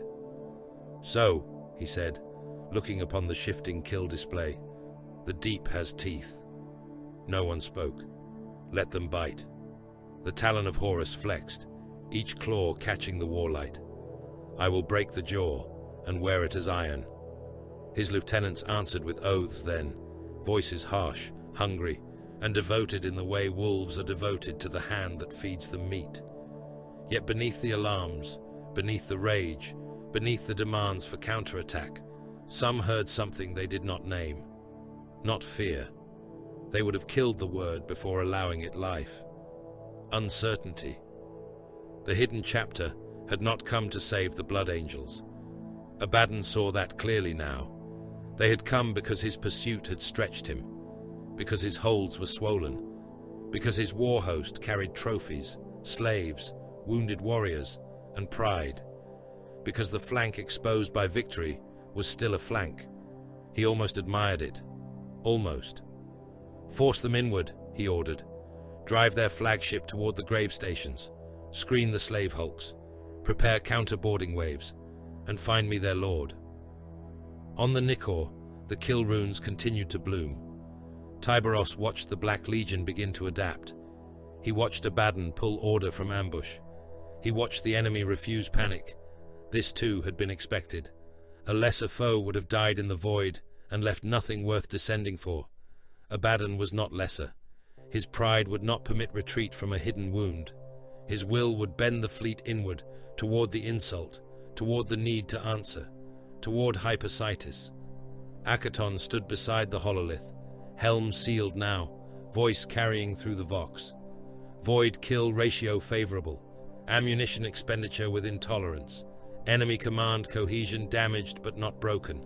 The War Master is adjusting. "Let him," Tyberos said. Planetary shield relics report readiness from the under-crypt nodes. Scout elements hold the lower transit arteries. Grave districts marked. Enemy surface forces dispersed but recoverable. Tyberos placed one immense gauntlet over the image of Hypersitis. Across the display, the void battle raged, but his attention had already moved beneath it, down through the pale atmosphere, through bone dust clouds, through mausoleum continents, and into the buried dark, where the true jaws waited. The fleet battle was blood in the water, only the first taste. "Begin descent preparation," he said. Varrock turned toward him. "Red Brethren?" "With me." The strategium seemed to darken around the words. Akaton looked to the planet, then to the enemy fleet closing in wounded wrath around them. "The War Master remains aboard his command vessel. For now." Hunger and Slake stirred at Tyberos' sides, chain teeth clicking softly in the red gloom. "Pride descends when called correctly," Tyberos said. Outside, the Nikor fired again, and another Black Legion ship opened like a gutted beast under the guns. Below, Hypersitis waited with its continents of dead, its buried shields, its underworld tombs, and its silence. Tyberos gave the final order. Second phase, planetfall. The Carcharodons turned their eyes from the burning void to the cemetery world beneath it. The maw had closed above. Now it would close below. The descent began without mercy, without warning, and without any of the pageantry lesser warriors mistook for righteousness. Hypersitis burned beneath a sky the color of powdered bone. Its mausoleum continents groaned under bombardment. Its grave cities choked on ash, corpse dust, promethium smoke, and the shredded remains of centuries of imperial reverence. Where once funeral processions had crawled through avenues of black stone and polished skullwork, now traitor armor columns ground forward through reliquary rubble, their treads slick with meat and funerary oils. The dead of 1,000 campaigns had been dragged from their vaults and trampled into the living filth of war. The Carcharodons came down into it, like judgment too old to know pity. Teleport strikes tore open the air inside occupied mausoleum fortresses. Drop pods screamed through flak storms and struck grave plazas with the force of falling execution blocks. Boarding torpedoes, their void war purpose abandoned for ground assault, punched through the upper domes of ossuary basilicas and buried themselves deep in sanctified stone before their assault ramps blew outward. Thunderhawks descended through webs of tracer fire, their hulls hammered by autocannon bursts and warp-tainted missiles, their pilots holding course with the dead-eyed discipline of men who understood that survival was not the measure of obedience. They did not land as liberators. They landed as exterminators. In the mausoleum fortress of St. Cordovan, the unburied Black Legion elites had made a command bastion among stacked reliquaries and martyr tombs. They had torn down imperial icons and replaced them with chains, trophy racks, and skin banners marked by the 8-pointed star. Captured grave militia officers hung from the pulpit arches by hooks through their jaws. Mortuary servitors, their sanctified routines corrupted, shuffled among the carnage and continued to polish sarcophagi while traitor warriors used them for target practice. Then the inner sanctum became red lightning. The Red Brethren appeared in the heart of the fortress. Their arrival cracked marble and burst lumen glass. For a heartbeat, the Black Legion warriors inside saw only massive silhouettes in stormlight, grey armor ancient and scarred, helms fashioned like the faces of things that hunted beneath lightless seas. Then combi bolters opened fire. The first traitors died before challenge could form.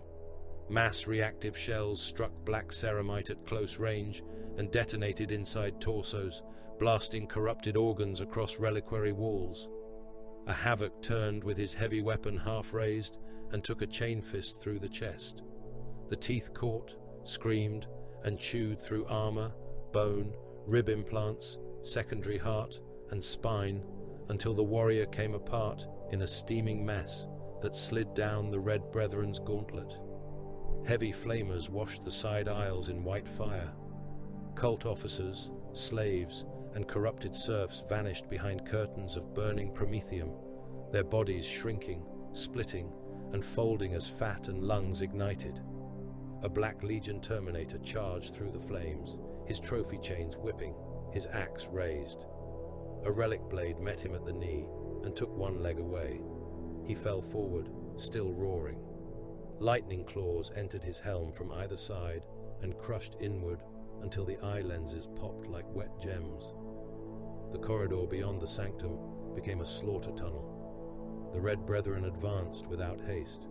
They did not chant. They did not roar. They did not adorn the killing with hatred. Their chain fists opened blast doors and breastplates. Their claws carved through gorgets and exposed throats. Their bolters fired in short, controlled bursts that turned traitor bodies into ruptured sacks of black blood and broken ceramite. When enemies crawled, they were stepped over if dying, finished if armed, or left screaming if their pain served the battle. Across Hypersitis, the pattern repeated. A drop pod smashed into a reliquary courtyard where Black Legion warbands were refitting after the Void battle. Its doors blew open under fire. Carcharodon's tactical brethren emerged into a storm of shells, two falling before they had cleared the ramp, their armor punched open by autocannon rounds. The others moved through the bodies of their own dead and returned fire with brutal accuracy. Enemy. Ammunition crates detonated. Fuel lines ruptured. A traitor champion who had been laughing over a captured Blood Angel's helm lost his jaw to a bolt round, then his head to a combat blade as a grey warrior stepped through the smoke and cut upward. Thunderhawks landed on the roof of the ossuary spire of the 9th Lamentation, where cult artillery teams had been bracketing Carcharodon's descent corridors. The gun crews turned their weapons too late. Grey armoured assault squads hit them from the ramps and drove them over the parapets in pieces. One traitor gunner was seized by the spine and hurled into his own loading mechanism. The machine accepted him as ammunition, crushing his lower body while he shrieked. A Carcharodon sergeant placed a bolt pistol to his temple and fired, not from mercy, but to silence interference on the Vox. Tyberos descended last. The teleport flare that brought him to the surface did not bloom in the open. It struck inside the Gate of Sepulchral Kings, a vast mausoleum arcade whose pillars were carved from black basalt and plated with the skulls of noble houses dead since forgotten wars. The Black Legion had taken it as a muster point for their counterattack. Possessed marines prowled beneath the arches, their armor warped by growths of horn, wet muscle, and demonic mouths. Cornety berserkers paced among them, chain axes revving, helms twitching toward every sound. The floor was slick with blood from grave militia executions. The air stank of old incense, fresh entrails, and the copper heat of butchered men. The red wake appeared among them. For a heartbeat, no one moved. Tyberos was too large to be believed. His tactical dreadnought plate seemed less like armor than a walking tomb built around a wrathful corpse. Hunger and slake hung from his arms, claws folded, chain blades purring with restrained appetite. His helm turned once, slowly, taking in the chamber, the corrupted icons, the desecrated dead, the enemies gathering before him. A berserker charged first. Tyberos moved. He should not have been able to move with such speed. Not in that armor. Not with that mass. not through a floor carpeted in broken bone and gore. He crossed the distance like a shadow cast by a falling blade. Hunger punched through the berserker's breastplate, the claws emerging from the warrior's back in a spray of black blood. Slake's underbite chain blade engaged an instant later and soared upward, chewing through sternum, throat, helm, and skull.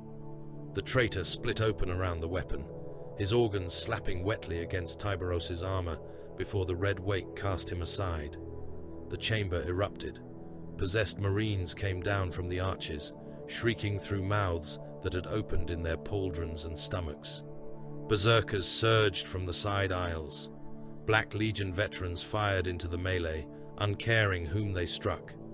The Red Brethren formed around Tyberos in overlapping fields of bolter fire.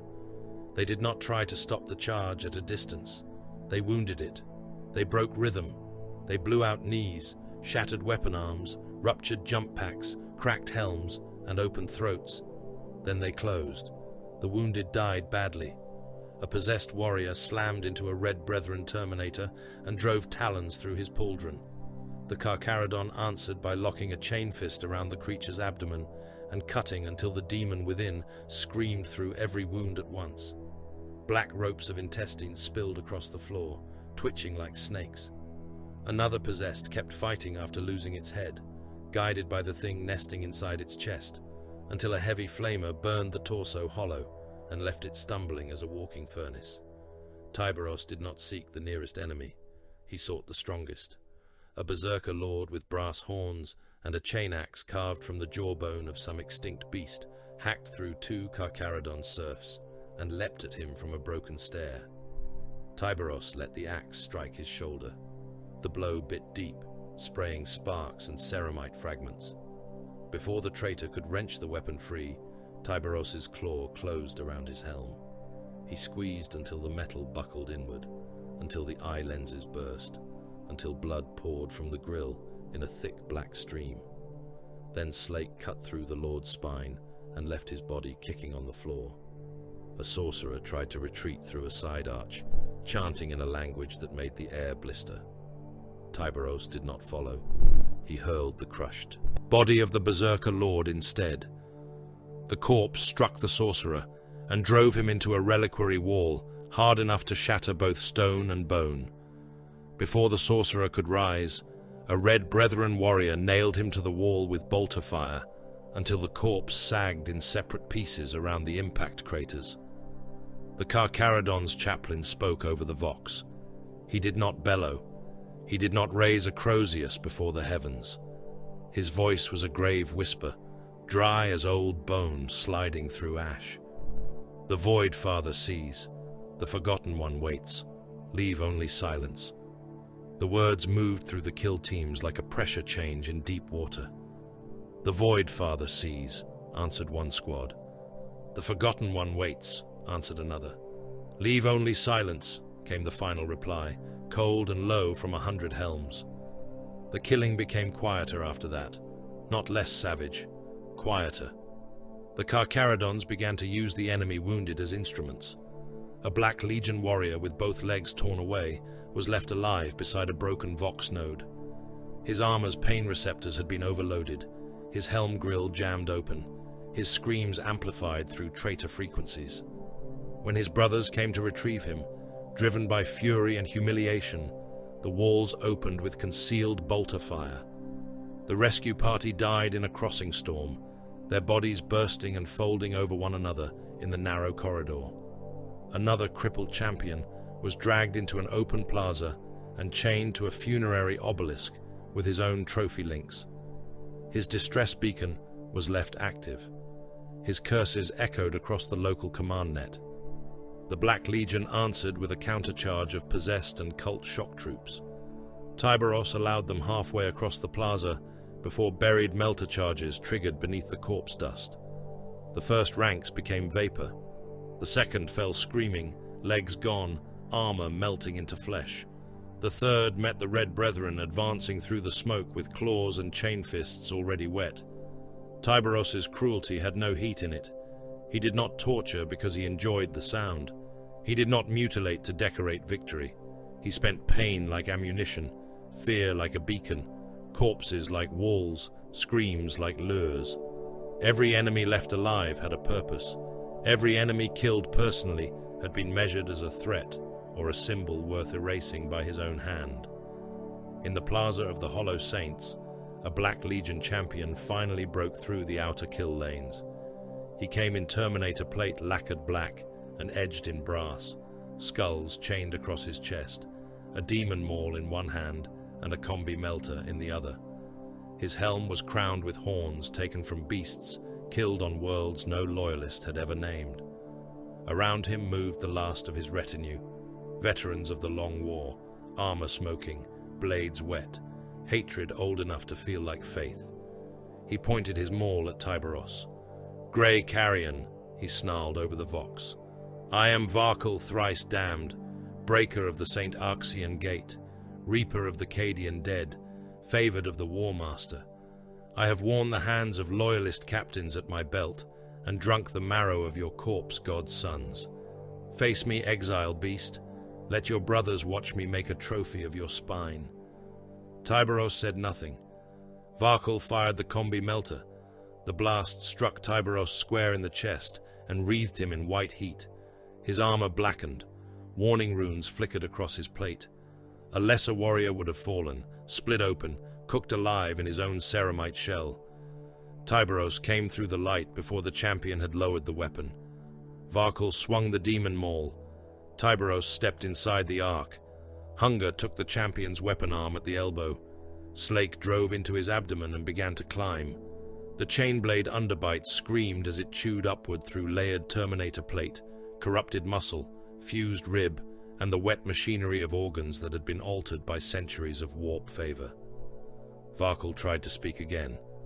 Blood and black bile flooded from his grill instead.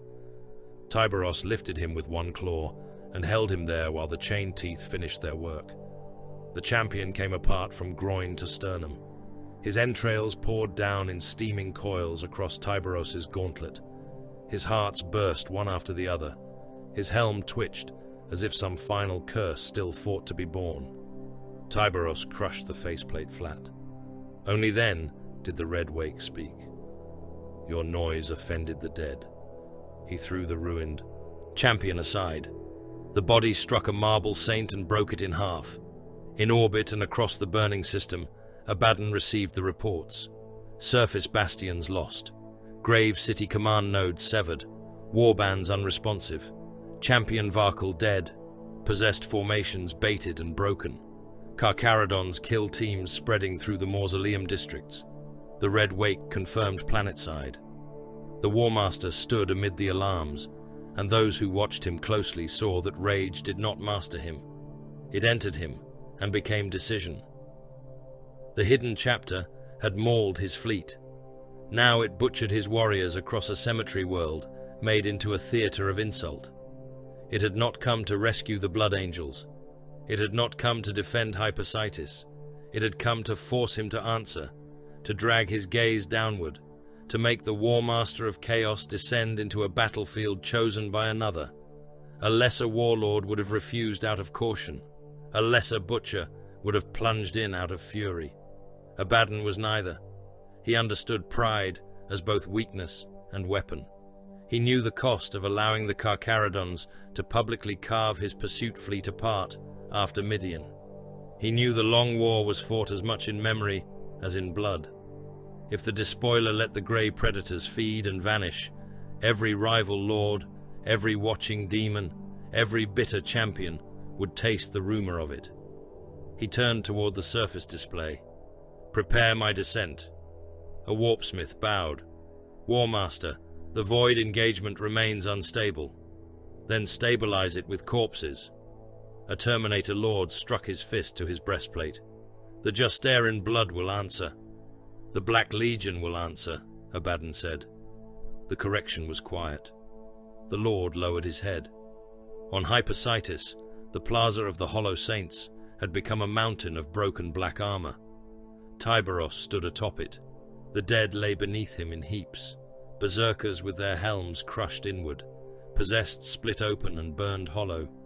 Black Legion veterans dismembered across the white stone, cult troops reduced to paste beneath the boots of warriors who had never considered them worthy enemies. Blood ran down the steps in thick sheets, red, black, and darker things that smoked where they touched old marble. Hunger and Slake still turned, their chain teeth clicking and grinding scraps of ceramite and bone from between the blades. His armor was drenched black-red. Pieces of the enemy clung to him. One shoulder plate smoked from the melter strike. His helm was marked by claw gouges and impact scars. He stood utterly still, a monument to controlled annihilation amid the corpse dust. Around the plaza, the Red Brethren waited. The chaplain's whisper returned through the vox. The Void Father sees. The Forgotten One waits, the Brethren answered. Tyberos looked toward the mausoleum gates leading down into the oldest underworld of Hypersitis. Beneath the plaza lay the lower tombs, the drowned crypt arteries, the shield catacombs, and the killing sea that had waited since before the Black Legion entered the system. Above, the War Master was coming. Tyberos heard the report and gave no sign of satisfaction. "Open the lower tombs," he said. Hunger and Slake growled in the grave light. "Drive him down." The Black Legion had been cut, but it had not been broken. It bled across the void around Hypersitis. It bled in the grave cities, in the shattered mausoleum districts, in the corridors where grey armored predators had appeared without warning and left only mutilated officers, severed command lines, and silence behind them. It bled from cruisers burning in the corpse-choked dark, from slave decks open to vacuum, from warbands reduced to butchered remnants beneath the shadow of the Red Wake. Yet bleeding was not death. The long war had taught Abaddon's sons to endure wounds that would have killed lesser hosts. The Black Legion was not a single beast dependent upon one artery. It was a legion of scars. Beneath its banners gathered traitor Astartes warbands whose hatreds were older than most imperial worlds, cult armies swollen with the damned and the desperate, corrupted armor columns whose machine spirits had been taught to hate, demon engines that strode through battle like furnaces with teeth, and dark mechanicum engines dragged from forge hells where sanity had been rendered down into oil. Its orbital guns still tracked through the bone-pale haze. Its capital ships still had the power to crack continents if ordered. Its warpsmiths still fed reactors with slaves and wrath. Its sorcerers still had tongues enough to bargain with the Neverborn. Its champions still believed that any wound could become an offering if enough blood was spilled into it. Abaddon drew the war back into his fist. He ended the pursuit of the Blood Angels with a single order, and the ships that had been driving outward like wolves after wounded prey turned back toward Hypersitis. Some captains obeyed at once. Others hesitated long enough for their bridge officers to see the choice pass across the Vox command rune and understand that hesitation had been noticed. No further delay followed. The War Master's will moved through the war host, and rivalry bent beneath it. "Consolidate around the cemetery world," Abaddon commanded. "Let no grey ship leave unmarked. Let no grave district remain useful to them. Burn the dead until their hiding places become smoke." A warpsmith bowed through the haze of engine incense. "The lower mausoleum networks are vast. Auspec's returns remain fouled.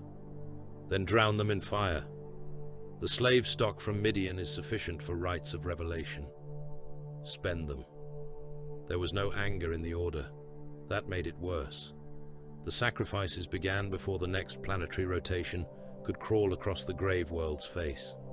Millions of slaves, cult auxiliaries, failed aspirants, captured voidsmen, grave workers, and crippled prisoners were herded into killing circles carved across the landing planes and ossuary plazas.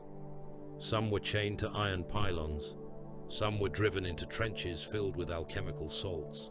Some were dragged before brass altars and opened from throat to groin by chanting priests of no true priesthood. Their blood was collected in gutters cut into marble that had once held the names of imperial saints. The Black Legion spent lives as ammunition.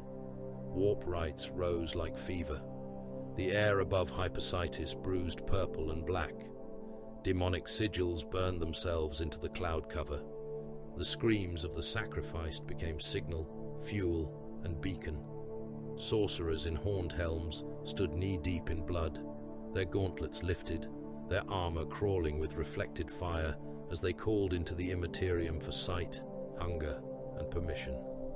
The cemetery world answered in agony. Grave districts vanished beneath shellfire.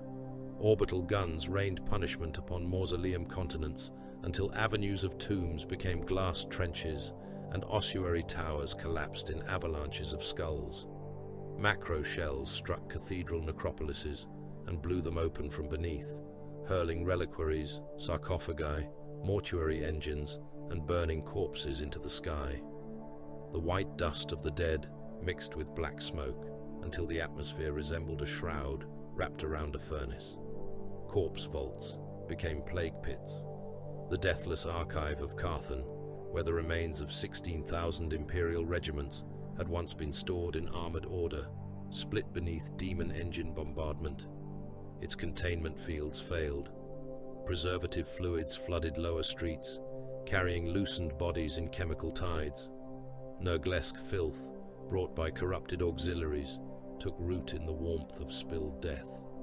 The dead swelled, burst, and birthed clouds of flies, fat with grave poison. Mortuary servitors staggered through it all, still reciting burial numbers, while their flesh components blistered, ruptured, and sloughed away. Demon engines strode through the bone ash. One moved on 6 piston legs, its furnace mouth built into a mockery of a cathedral door. It seized a fleeing grave militia carrier in clawed forelimbs, crushed the vehicle until the crew inside became a red pressure spray through the vision slits, and fed the wreck into its maw. The engine vomited the result moments later as molten ruin, a slurry of armor, bones, teeth, and machine parts that splashed across the street and set the dead burning anew. Another demon engine lumbered into a plaza held by Carcharodon's tactical brethren. Its cannon arm spoke once. The first grey warrior struck by the blast ceased to be anything but fragments. The second lost both legs and one arm, his armor alarms screaming across the squad channel. He still fired from the ground until the engine's foot descended and crushed him flat, ceramite, organs, and stone merging beneath tons of possessed iron. The Carcharodons died now. Not many, not cheaply, not as mortal men, died in panicked heaps, but they died. A Red Brethren squad advancing through the reliquary warrens of St. Osso was caught in a Lascanon trap prepared by Black Legion havocs who had allowed themselves to be driven back for that single purpose. The first shot punched through the lead Terminator's chest and burst from his back in a plume of vaporized blood and fused bone. The second took another through the hip, severing armor, pelvis, and spine. He collapsed without a cry. The third warrior returned fire and killed 2 havocs before a hidden meltagun team turned his torso into dripping slag. In the crypt approach of the sevenfold gate, possessed marines feigned retreat among broken sarcophagi. When the Red Brethren closed, the enemy turned inside out. Demonic limbs erupted from armor seams. One creature took a chain fist through the skull and kept moving, the demon inside steering the headless body by spasming tendons and warp spite. It slammed into a Carcharodon's Terminator and drove barbed arms through his chest plate.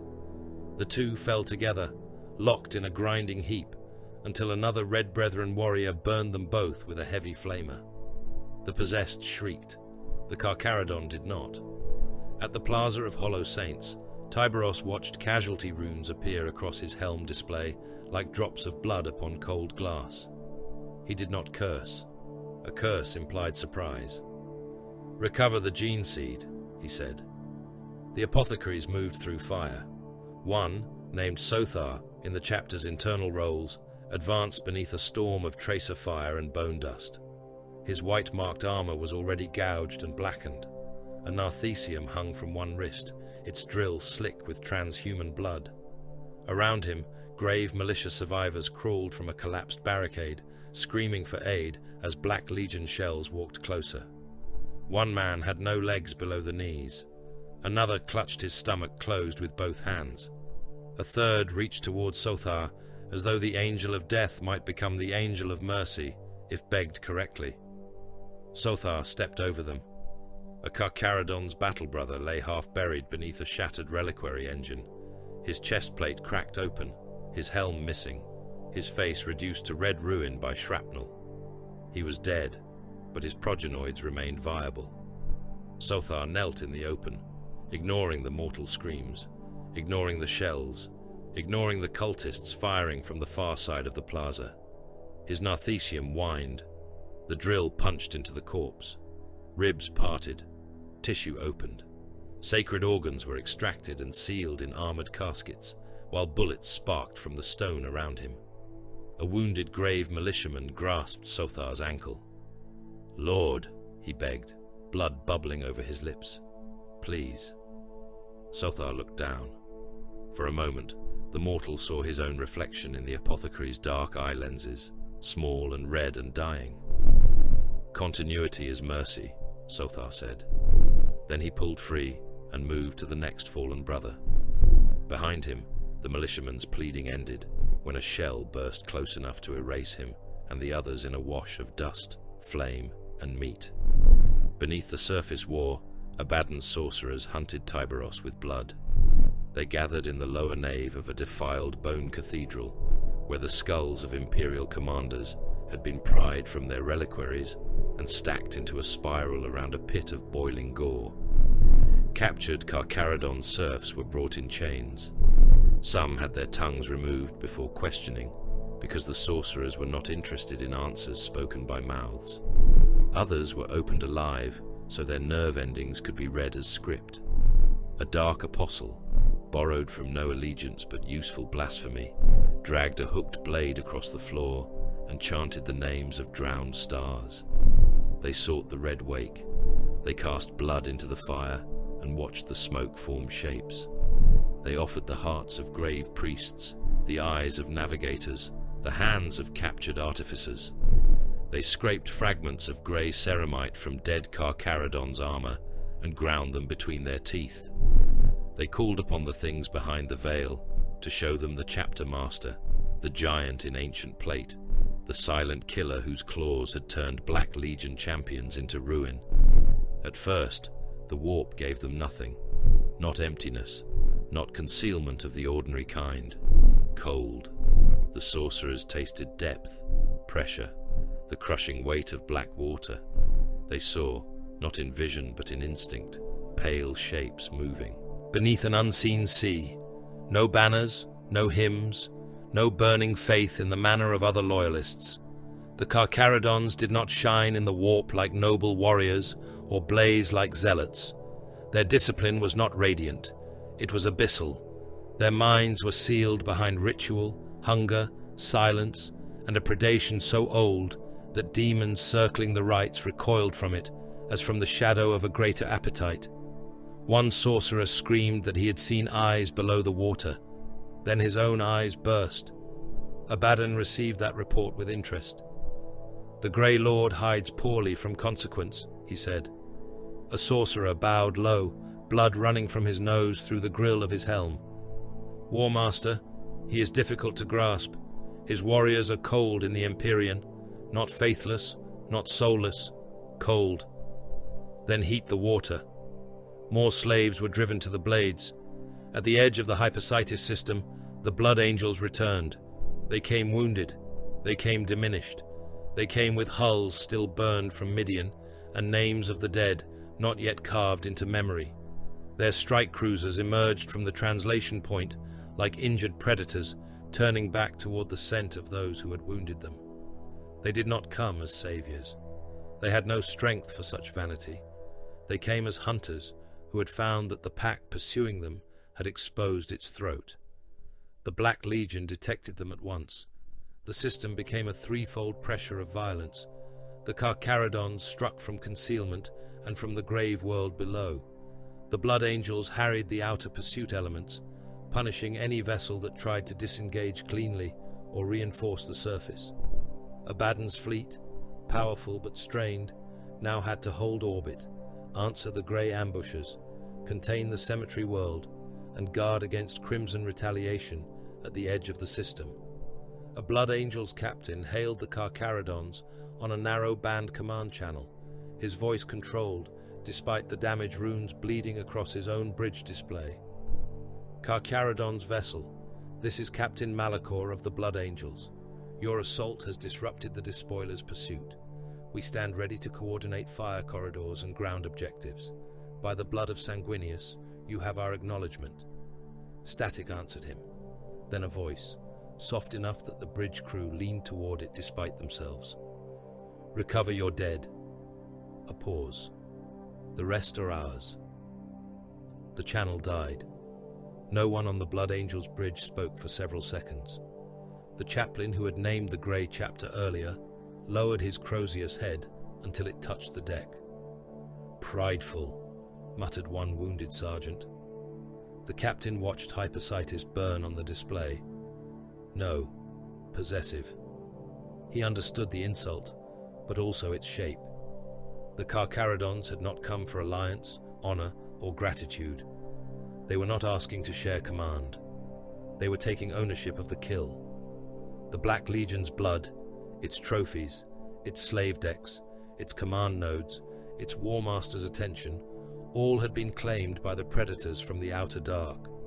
Abaddon understood it as well. The intercepted exchange was played before him aboard his command ship, while alarms throbbed through the chamber and reports of renewed Blood Angels pressure arrived from the outer system. He listened to Tyberos' words once, then again. Recover your dead. The rest are ours. A slow and terrible silence filled the strategium. One champion snarled, "He claims your War Master." Abaddon turned his head. The champion realized too late that he had spoken as though the War Master needed the obvious explained to him. The talon moved almost lazily. Its claws closed around the champion's helm and torso together. Ceramite crumpled. The warrior's body burst inside his armor, blood jetting through every seam. Abaddon released him and let the ruined mass fall steaming to the deck. "He claims prey," Abaddon said. No one else spoke. The War Master looked to the image of Hypersitis. The cemetery world had become a furnace beneath him, yet somewhere under its burning mausoleums moved the Grey Lord who had chosen the battlefield after Abaddon had chosen Midian. Tyberos was not seeking unity. He was not seeking moral victory. He was not seeking to be remembered by imperial record. He had taken the Black Legion's overreach, the pride of pursuit, the weight of stolen trophies and wounded triumph, and turned it into a chain. Abaddon respected chains only when he held them. "Ready the inner companies," he said. His lieutenants stiffened. The Justarin blood, the Terminator cadres, the Warpsmith engines, the sorcerers who still have eyes. All elite formations will descend inward. A Warpsmith bowed. "Objective, War Master?" Abaddon reached for Drachnian. The demon blade came free with a sound that was not metal leaving a sheath, but a wound opening in reality. The chamber lights dimmed. Slaves chained to the command pits began to weep blood. Even the traitor Astartes nearest him shifted under the pressure of the thing he held. Abaddon lifted the blade and looked upon its edge. "We are beyond pursuit," he said. "Beyond system victory. Beyond grave soil." Drachnian whispered, promising endings in voices that had once belonged to murdered kings. "I want the Grey Lord alive if his body can endure the chain," Abaddon said. "Dead if it cannot." The talon of Horus flexed. "Bring me Tyberos. I will hang his corpse on the approach to the vengeful spirit's throne. Let every exile, every loyalist, every crawling thing that hunts from darkness see what becomes of jaws that close on me." The Black Legion bowed. Across Hypersitis, the order moved like a black tide turning inward. Above, the Blood Angels came on wounded wings. Below, the Carcharodons waited in the tombs. Between them, Abaddon descended with Drachnian drawn, and the cemetery world shook as though the dead themselves knew something worse than war had entered their house. The forward command cathedral had once been called the Basilica of the Last Vigil. Its builders had raised it over the skull field of an extinct crusade, where regiments from 100 forgotten wars had been interred beneath white stone and black iron. Its nave was wide enough to house a marching column of super-heavy tanks. Its transepts held ossuary walls stacked with the bones of generals, confessors, void captains, martyr princes, and nameless soldiers, whose only memorial was a number chiseled beneath their jawless faces. Above the central altar hung a reliquary chandelier made from gilded femurs and lumen globes, each light burning before a fragment of bone said to belong to a saint no living priest could properly name. The Black Legion had made it useful. Void shield pylons rose from the choir lofts, their emitters buried in the rib cages of angel statues whose faces had been shattered and replaced with brass masks. Demon wards crawled across the pillars in ink made from blood, ash, and rendered brain matter. The altar had been split open and rebuilt into a command dais of black iron. Captured Blood Angel's armor was nailed to the outer gates, red plate arranged like butchered heraldry. Helms stared outward from spikes. Jump packs hung by chains, their turbines filled with bone dust. Torn purity seals fluttered in the heat from burning braziers. Within, Black Legion officers directed the surface war across Hypersitis. They moved icons across hololithic battle plates and fed coordinates to artillery engines, demon cohorts, havoc kill lines, and armored spearheads grinding through the grave districts. Traitor serfs bent over command consoles, their backs striped by lash marks, their eyes replaced with brass auger lenses. Sorcerers murmured beside warding circles, trying to hold the cathedral against the cold pressure that had begun to seep through the planet's dead spaces. Warriors in black armor stood guard beneath banners made from flayed mortuary priests.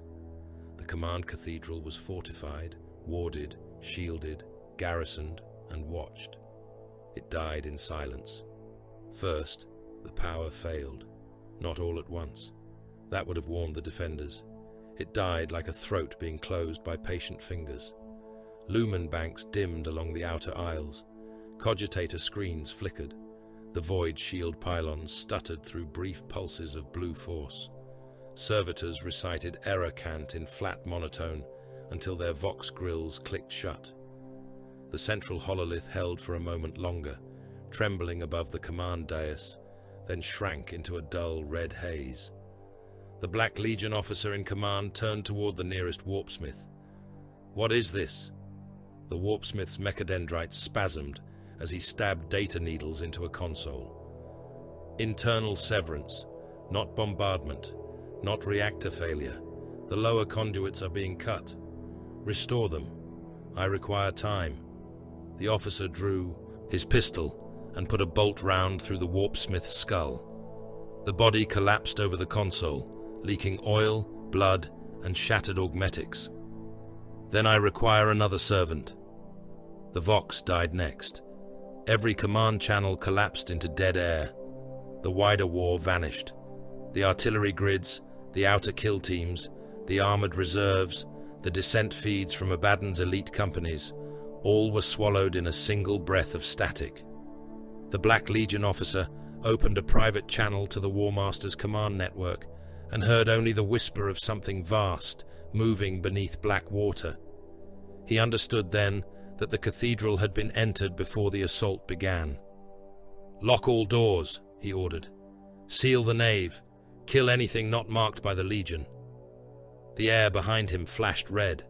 The first sign of the Carcharodon's arrival was not a battle cry. It was a body landing in pieces across the command consoles. A Black Legion guard had been standing near the rear transept doors. The teleport flare placed a Red Brethren warrior beside him, too close for the traitor to raise his weapon. A lightning claw passed through the guard's torso from hip to shoulder, opened him like meat under a butcher's hook, and hurled the two halves across the dais. His blood struck the hololith projectors in steaming sheets. His spine bounced once against the command throne and slid down the steps. Then the massacre began. The Red Brethren materialized across the cathedral in pulses of crimson lightning, grey giants appearing in the aisles, the choir lofts, the reliquary galleries, and the command nave itself. Combi bolters opened at point-blank range, Black Legion serfs vanished under explosive shells, officers were thrown backward over their consoles, armor punched open, organs bursting against the machinery they had been using to direct the war. Remember, don't forget to like, comment, and subscribe. Support helps. A sorcerer lifted both hands to complete a warding phrase and lost them to a chain fist before the last syllable left his mouth. Tyberos arrived at the center of the nave. The stone beneath him cracked. He was immense in the dying light, an armored execution idol given motion. Hunger and Slake hung from his arms like the jaws of some abyssal engine. The lightning claws flickered with cold energy. Beneath them, the chain blades began to turn, their underbite teeth grinding slowly at first, then faster, the sound low and eager and industrial. They were not elegant weapons. They were not forged for the clean stroke of a duelist or the noble arc of a champion. They were made to enter armor, find what lived beneath, and reduce it to proof of failure. A Black Legion Terminator met him in the center aisle. The traitor came with a power axe and a roaring oath to the War Master. Tyberos crossed the distance without answering. The axe struck his left vambrace and bit sparks from ancient plate. Hunger punched into the Terminator's breastplate. The lightning claws tore through ceramite, but the chain blade beneath did the true work. It caught the opened armor and dragged itself deeper, screaming as it ground through ribs, fused organs, blackened secondary heart, and the corrupted meat behind them. Tyberos pulled sideways. The Terminator's torso came apart in a wet, armored ruin. Another champion came from the right, faster than his size promised. A spiked blade raised for Tyberos's knee joint. Tyberos let him close. Slake snapped downward, not to kill, but to cripple. The claws punched through the champion's thigh plates and severed both legs at the hip. The traitor fell forward, still alive, still swinging. Tyberos stepped on his weapon arm, crushed it into the stone until bone and gauntlet became one flattened mass, then lowered Hunger through his back. The chain teeth chewed until the champion stopped moving. A sorcerer screamed a curse from the altar steps. Black fire gathered around his hands. His armor was painted with warding marks, his helm crowned with twisted horns, his shadow moving wrong across the floor. Tyberos advanced through the curse. The black fire struck him and crawled over his plate like living tar. Warning runes flared across his helm display. The sorcerer laughed, then choked as Tyberos reached him. Hunger and Slake closed around both of the sorcerer's arms at the elbows. The claws cut. The chain blades tore. The limbs came away in sprays of dark blood, trailing cables of nerve and warp-altered flesh. Tyberos dropped the arms, seized the sorcerer's helm in one gauntlet, and crushed until the skull inside burst with a thick crack. He used the dying body before it fell. A plasma gunner on the left choir stair fired. Tyberos turned the sorcerer's collapsing corpse into the shot. The plasma bolt struck the body, detonated within the ruptured chest, and splashed molten remains across the aisle. Tyberos emerged through the steaming cloud and drove Slake through the gunner's abdomen, pinning him to the stair rail, while the chain blade emptied him in loops. The Red Brethren mirrored their lord. They did not roar. They did not chant. Their kill counters marked death in silent helm runes. Their chain fists opened bulkhead doors and rib cages with the same patient grinding pressure. One tore through a sealed command vault, stepped through the still falling metal, and crushed the officer hiding behind it against the wall until the man's armor folded inward and his blood ran from the joints. Another advanced down the reliquary gallery under heavy fire, ignoring shells that cratered his plate, and burned a squad of cult command scribes with a heavy flamer until their bodies curled around their own consoles. A Black Legion officer seized a prisoner line near the western altar. The prisoners were from Hypersitis, mortuary adepts, and grave militia survivors taken during the first occupation. Their hands were chained behind their backs. Their robes were filthy with ash and blood. The officer dragged one forward by the throat and pressed a bolt pistol beneath his jaw. "Hold!" he barked over the local vox. "Advance again, and the loyal dead lose their servants. You hear me, grey beast? I will paint this altar with every one of them." Tyberos turned his helm toward him. For the first time since the assault began, the cathedral seemed to pause. The officer mistook attention for negotiation. "These ones are unmarked," he said. "Imperials. Your kind still pretends to value such things. Let us withdraw, and they breathe." Tyberos looked past him to the chained prisoners. Some stared back in horror. Some wept. One tried to form the Aquila with broken fingers. The Red Wake gave the order. "Purge the chamber." The Carcharodons fired. The prisoners died with the traitors. Bolter shells tore through mortal bodies and detonated in the Black Legion warriors behind them.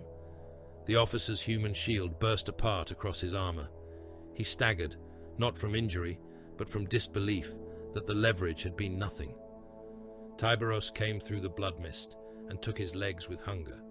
The officer fell screaming.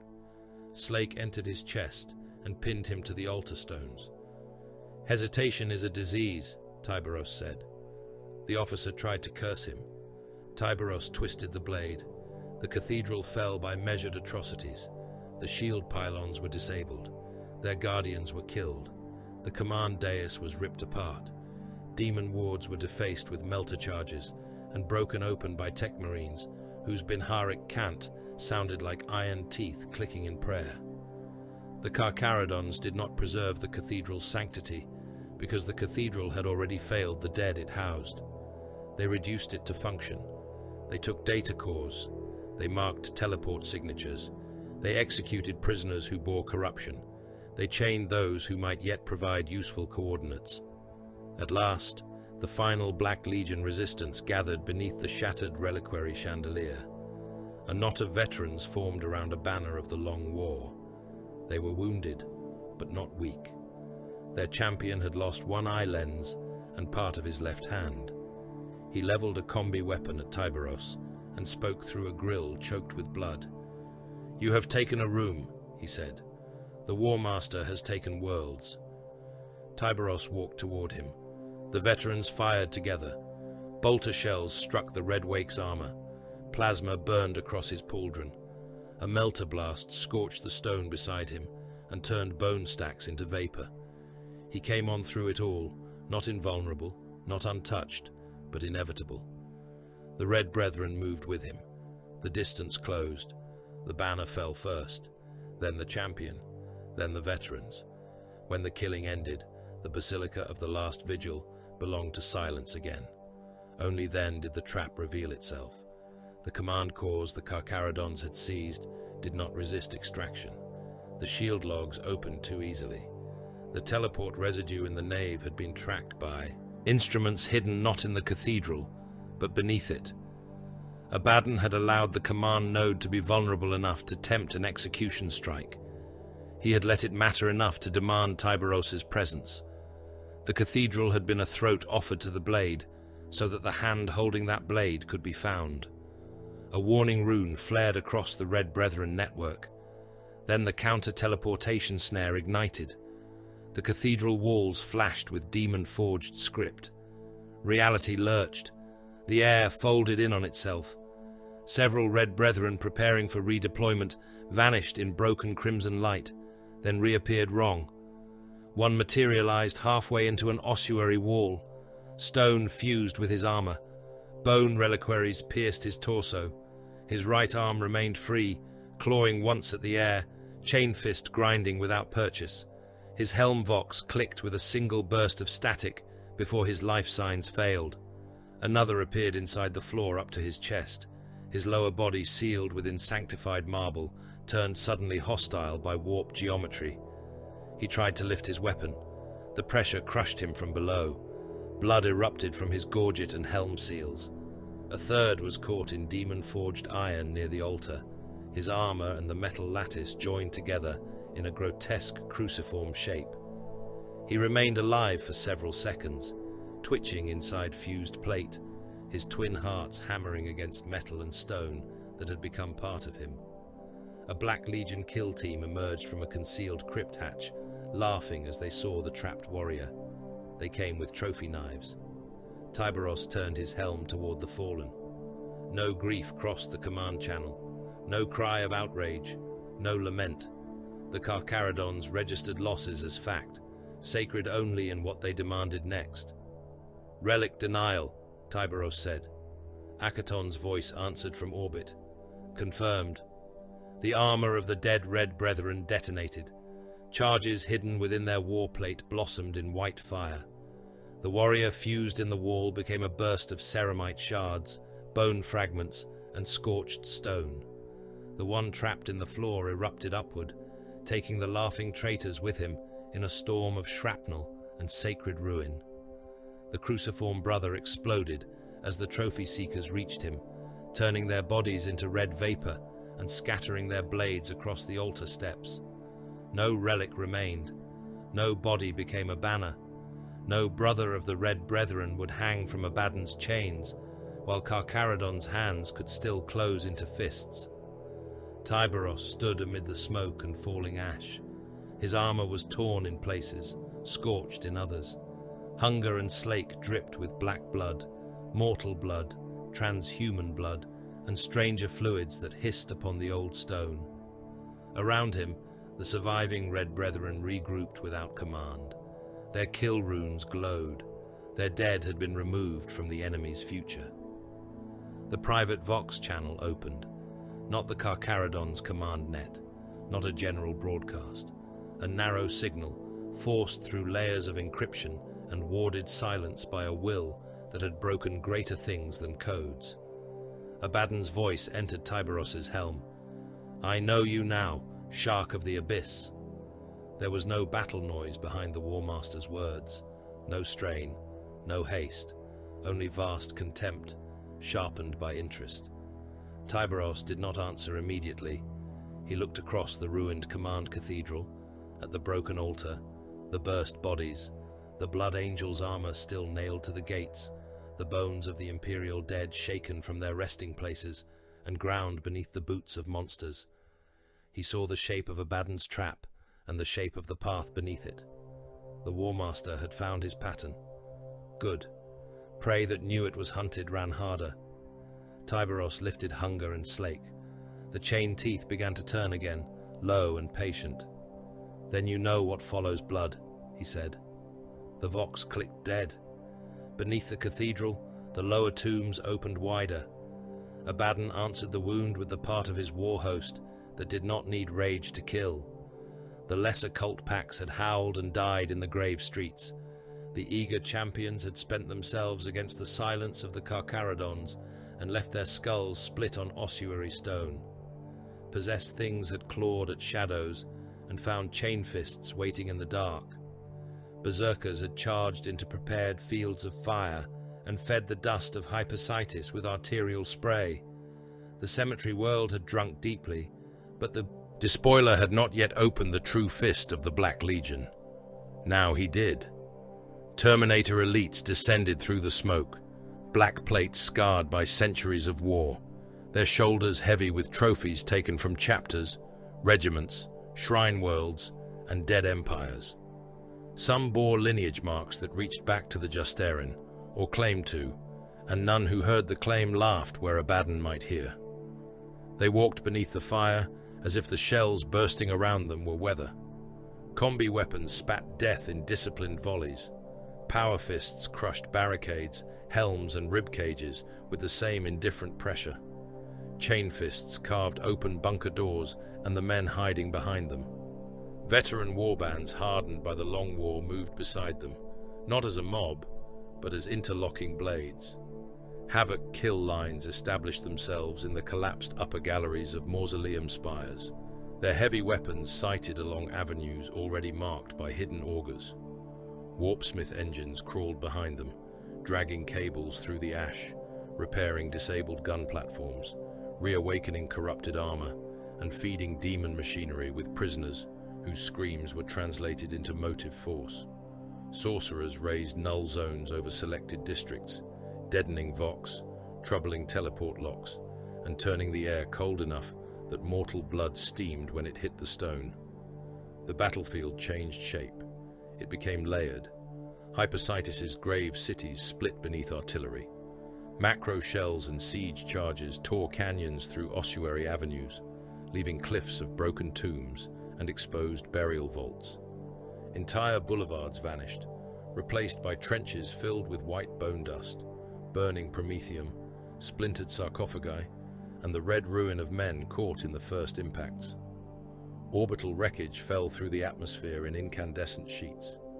Coffins from shattered grave stations rained down like black hail. Engine fragments struck mausoleum domes and burst apart, showering the streets with molten iron and flash-cooked bodies. Demon engines herded the Carcharodons. That was the first true sign of Abaddon's counterstroke. The monsters did not merely charge, they drove. They moved through the outer grave districts with deliberate brutality, forcing grey squads away from their chosen routes and toward open plazas where havoc lines waited. One demon engine advanced down a corpse vault railway, smashing through reliquary trains and belching flame into the tunnels, while another circled wide to block retreat through a funeral aqueduct. Carcharodons, who had been ghosts in the underways, were pressed into the open, where black guns tracked them through the ash. A tactical squad died beneath the gaze of 100 heavy barrels.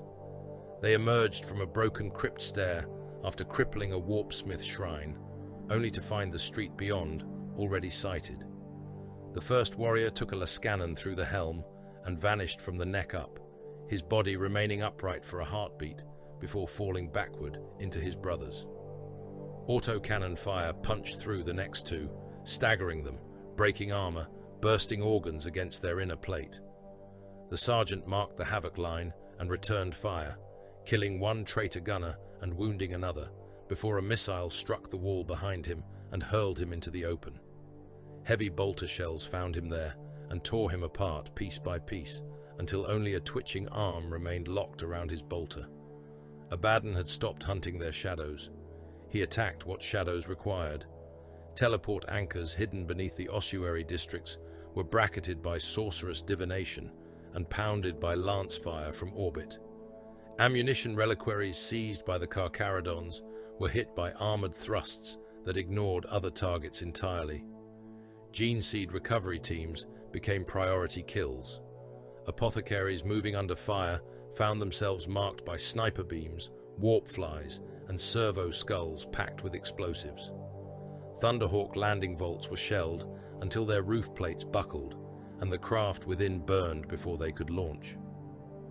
At the vault of St. Rovan's Tears, a Carcharodon's ammunition cache detonated under a Black Legion strike. The blast blew the lower mausoleum apart and sent thousands of sealed dead into the sky with the living. Bolter shells cooked off in streams of fire. Melter canisters burst and turned stone to liquid. Serfs assigned to munition handling became charred silhouettes pressed into the walls. Damaged Thunderhawk tried to lift from the adjoining hangar, one wing trailing flame, only for a traitor last battery to cut through its engine housing. It rolled sideways, struck the plaza, and slid through a line of grave militia survivors, reducing them to a smear of meat and broken armor before exploding against a tomb gate. The Carcharodons were being forced into open war. They could win assaults. They could butcher in corridors, rupture command nodes, and cripple ships. They could strike where the enemy was blind and vanish before reprisal. But prolonged attrition was the enemy of their exile. Every dead battle brother was a name carved into dwindling stone. Every burned Thunderhawk was a wound in the nomad predation fleet. Every expended shell, every ruptured teleportarium coil, every damaged suit of Terminator plate became a debt that only tithe, salvage, and future blood could pay. Abaddon knew this. Tyberos knew that he knew. The Red Wake's answer was not anger. It was subtraction. "Abandon the eastern reliquary line," he ordered.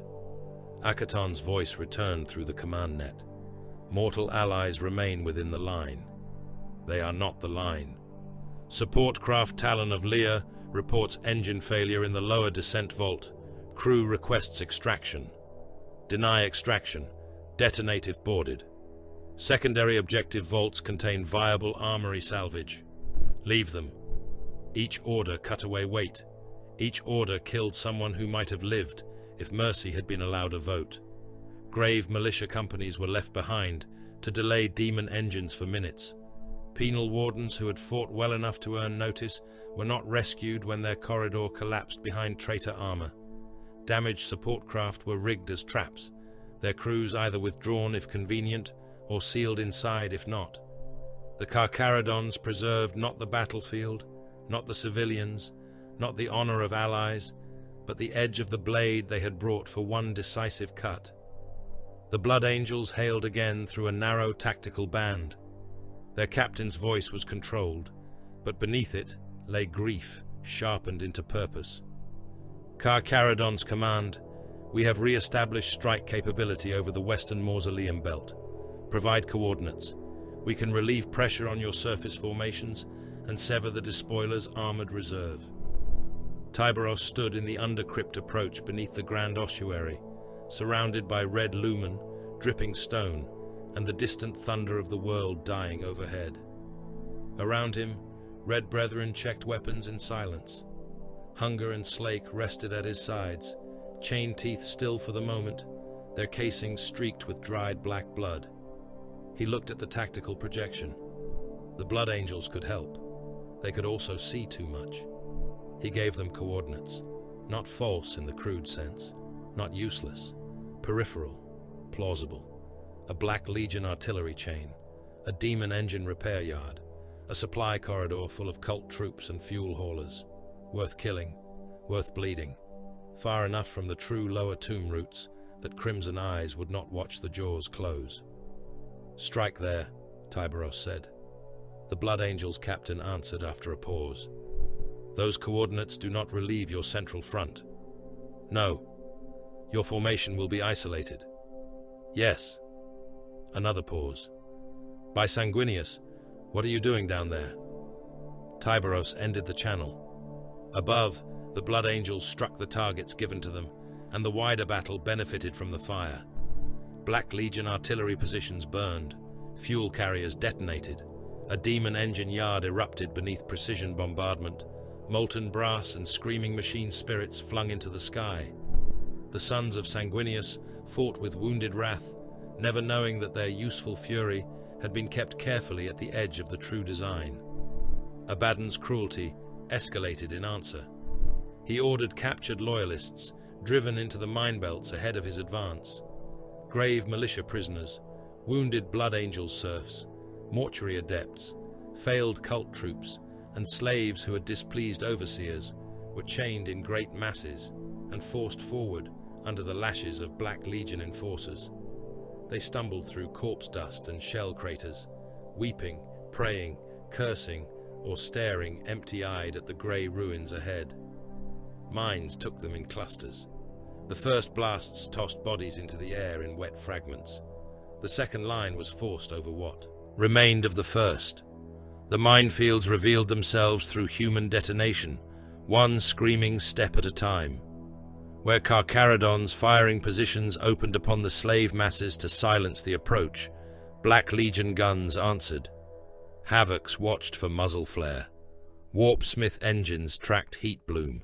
Sorcerers cast blood sight through the dying.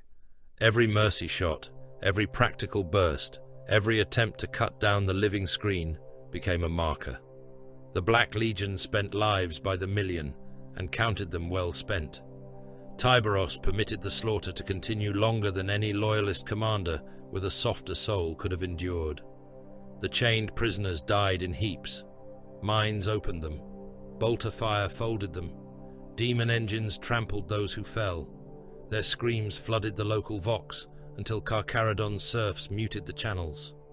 Grey warriors waited beneath shattered tomb arches, behind collapsed reliquary trains, inside corpse smoke thick enough to hide a land raider. They watched enemy formations push forward behind the human screen, confidence growing as each revealed mine, each answering shot, Each retreating Carcharodon's signal seemed to prove the counterstroke was working. Then, the Black Legion overextended. Hidden Devourer squads rose from beneath the corpse smoke. Their arrival was not subtle. It was a butchery springing open. Heavy bolters roared from under burial shrouds. Flamers washed across cult formations, and the traitor troops behind them. Chain blades ignited in the smoke and began to cut. Carcharodon's Terminators emerged from the sides of the killing ground, not where the Black Legion guns were aimed, but behind the armored spearheads that had pushed too far ahead of support. Chain fists tore open the rear plates of corrupted tanks. Combi melters burned through engine blocks. Lightning claws dragged Havoc officers down from their firing nests and left them hanging inside out over broken statues. A demon engine turned, furnace mouth widening. Tyberos' honor guard struck its legs from the side. One Red Brethren warrior lost an arm to its claw and was dragged upward, armor splitting, blood falling in sheets. He fired his combi bolter into the creature's mouth until the ammunition feed ran dry. Another brother drove a chain fist into the engine's knee joint. A third placed melter charges beneath its belly. The engine screamed like a cathedral full of burning animals before the charges detonated and collapsed it into the ash, crushing traitor infantry beneath its dying bulk. The countercharge bought ground. It did not win the field. Abaddon had layers behind layers. The first Black Legion spearheads died, but the second and third lines had not committed. Havocs shifted to alternate nests. Sorcerous null zones tightened, choking Carcharodon's teleport extraction. Orbital guns began walking fire not at visible squads, but at likely withdrawal routes. Warpsmith engines released scrap code into captured relay nodes, turning some Carcharodon's markers against their own users. The Grey Warriors had sprung the trap within the trap and found the despoiler waiting with another. Fleet assets above suffered in the same turn. The Nikor's escorts took punishment as Black Legion vessels forced them away from the debris screens. One Carcharodon strike vessel lost its prow to a lance strike and began venting atmosphere from a dozen decks. Another suffered engine failure after absorbing torpedoes meant for the flagship. Boarding craft returning from successful raids found landing vectors poisoned by flak and wreckage. The ancient flagship held, shields flaring, guns still punishing any traitor ship foolish enough to close, but even the Nikor bled light from wounds torn across its flanks. On the surface, Red Brethren casualties mounted. Varrock died beneath a collapsing reliquary tower after holding a kill passage against Black Legion Terminators long enough for Tyberos' inner route to remain concealed. His life sign vanished under several thousand tons of stone and bone. No recovery rune appeared. No time allowed it. Another Red Brethren warrior was caught in a sorcerous null field and hammered by Lascanon fire until his armor cracked open. He killed the gun team with his last missiles before a possessed thing dragged him down and tore his helm away. The creature was still feeding on his face when Sothar reached the body, put a bolt round through the demon's swollen head, and cut the progenoids free while traitor fire stitched the floor around him. By the time the retreat routes collapsed beneath artillery and warp interference, Tyberos was cut off beneath the grand ossuary of Hypersitis. Only a small honor guard remained with him. Above him, the world burned across continents.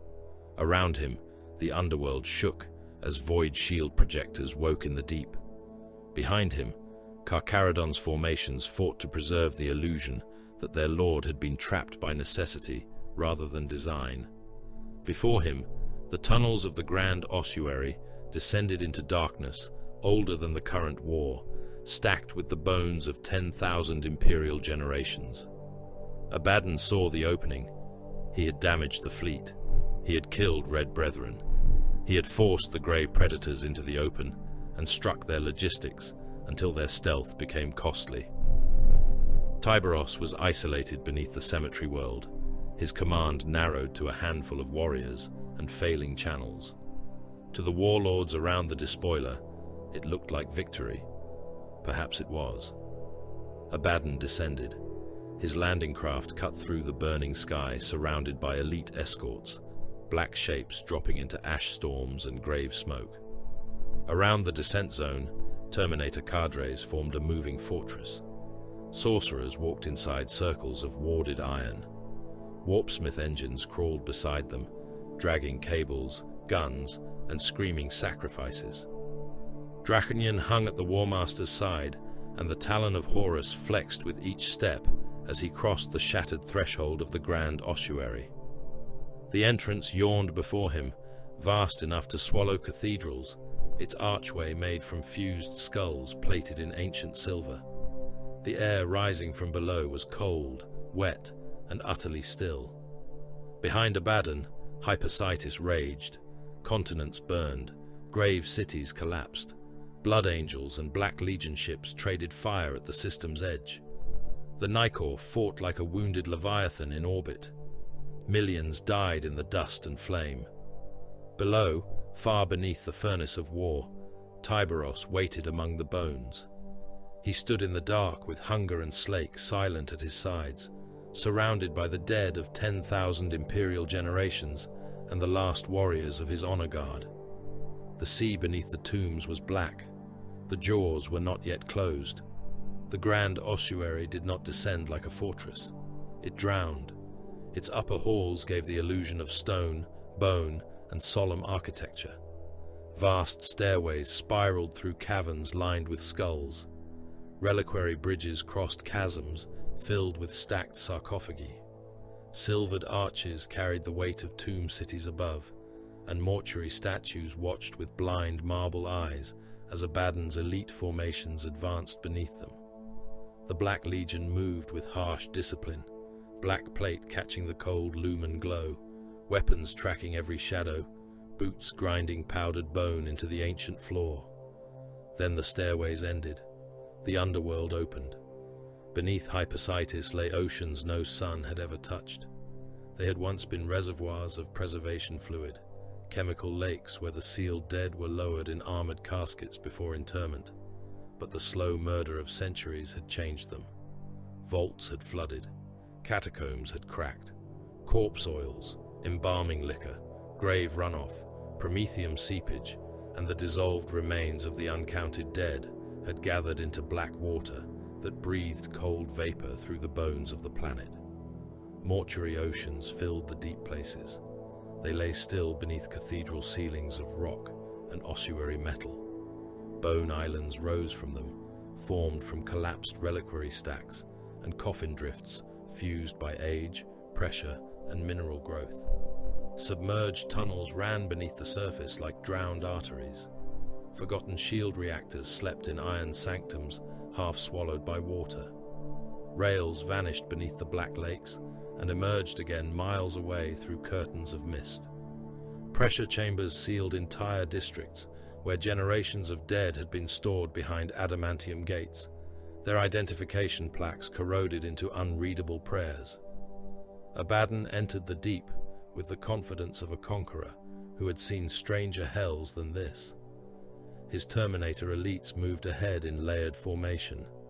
Warpsmith engines dragged portable auger shrines through the flooded approaches, their clawed limbs scraping sparks from the floor. Sorcerers walked inside ward circles carried by chained slaves, their mouths bleeding as they muttered against the cold. Veteran. Warbands took the flanks, firing into side tunnels, breaking open sarcophagus walls, burning anything that moved, and many things that did not. The first Black Legion column crossed the Bridge of Preserved Kings without incident. The second reached the far side. The third was halfway across when something struck from beneath. The black water erupted. Carcharodons rose from it in silence, their armor slick with corpse fluid, their eye lenses burning like predatory things beneath a dead sea. Mag-locked boots found purchase on submerged metal. Combat blades flashed. Bolters fired from beneath the surface, rounds punching upward through water, stone, and traitor armor before detonating inside bodies. A Black Legion warrior looked down as claws closed around his ankle. He fired once into the water before he was dragged under. His Vox carried 3 seconds of thrashing, grinding and wet rupture before it cut out. The bridge became a kill line. Grey armoured warriors moved through submerged access ways, mapped before the first drop pod had ever fallen. They struck from below, from side channels, from maintenance hatches, hidden behind bone curtains and drowned reliquary grates. One traitor fired blindly into the water until a Carcharodon emerged behind him and drove a blade through the weak seal beneath his helm. Another turned to help and took a bolt shell through the back of the knee, then a second through the throat as he fell. The Black Legion reacted with brutal competence. They fired into the water. They threw grenades beneath the surface. They sealed helm filters against chemical seepage and formed overlapping arcs. A Terminator champion drove his power fist through a half-emerged Carcharodon's chest and hurled the body against the bridge rail hard enough to break stone. Havocs on the rear platform found firing lanes and punished the Grey Warriors as they withdrew into the dark. Then the Void Shields woke, not above the planet, beneath it. The Grey Tithe relic systems, dragged from sleep by Carcharodon's tech marines and fed with stolen reactor cores, came alive across the underworld. Ancient projectors hidden in tomb foundations ignited in sequences too old for any living mortuary priest to understand. Blue-black walls of force slammed down through corridors, across bridges, through flooded rail channels, and between bone islands. Entire formations were divided in the time it took a helm rune to flash warning. A Black Legion company advancing through the reliquary of Thrice. Sealed Martyrs found its rearward route gone, replaced by a humming void barrier that turned the first warrior attempting to cross it into a burst of vapor and molten armor. Another barrier sealed the forward gate. A third cut through the chamber's middle, separating officers from squads, heavy weapons from ammunition, sorcerers from their slave anchors. The company realized too late that the world had not been opened beneath them. It had closed. Hypersitis became a butcher's maze. Every withdrawal the Carcharodons had made, every abandoned position, every sacrificed mausoleum gate, every seeming retreat beneath Abaddon's counterstroke had pulled the Black Legion deeper. The damaged teleport anchors, the exposed ammunition caches, the false panic of collapsing secondary lines, all of it had sold a single lie: that Tyberos had been forced down. He had not been forced. He had descended first in purpose and last in body. His scouts had mapped the undercrypts. His tech marines had awakened the shield bones of the world. His Harvester Prime had counted not merely bodies and supplies, but roots, locks, chambers, choke points, pressure gates, and drowning halls. The Carcharodons had bled to make Abaddon believe the blood was uncontrolled. Now the sea collected its price. In the chamber of 7,000 names, Red Brethren squads sealed both exits and ruptured the ceiling conduits. Promethium slick poured across the floor in dark, shimmering sheets, mixing with corpse water until the whole chamber reeked of fuel, preservative, and old death. Black Legion veterans inside tried to force the north gate with chain fists. They almost made it.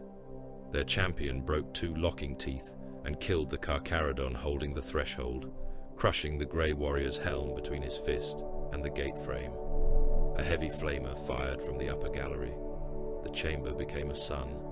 The Promethium ignited in one rolling blossom. Traitors vanished inside the fire. Armor seals failed. Ammunition cooked off. Men who had spent centuries in war became screaming silhouettes, beating at their own plate as their flesh boiled inside. One Terminator staggered through the flames, still alive, his black armor glowing red, only for a Red Brethren warrior to meet him at the gate and drive hunger's lesser cousin, a chain fist of brutal antiquity, through his throat seal and down into his chest. In another district, the vault of silent processions depressurized into subterranean vacuum. The pressure doors opened outward to a shaft linked to an ancient void-sealed burial conduit. Air, water, bone dust, bodies, and fire were ripped from the chamber in a single shrieking exhalation. Black Legion warriors were hurled off their feet and smashed against the opening. Some locked mag boots in time and fired while their cloaks and trophy chains whipped toward the dark. Carcharodons, already anchored behind adamantium buttresses, returned fire with mechanical patience. One traitor lost an arm to decompression and kept shooting with the other until a bolter shell entered his helm and burst his skull against the inside of the faceplate. In the Pilgrim Compression Hall, the trap was simpler. The Black Legion were trapped shoulder to shoulder.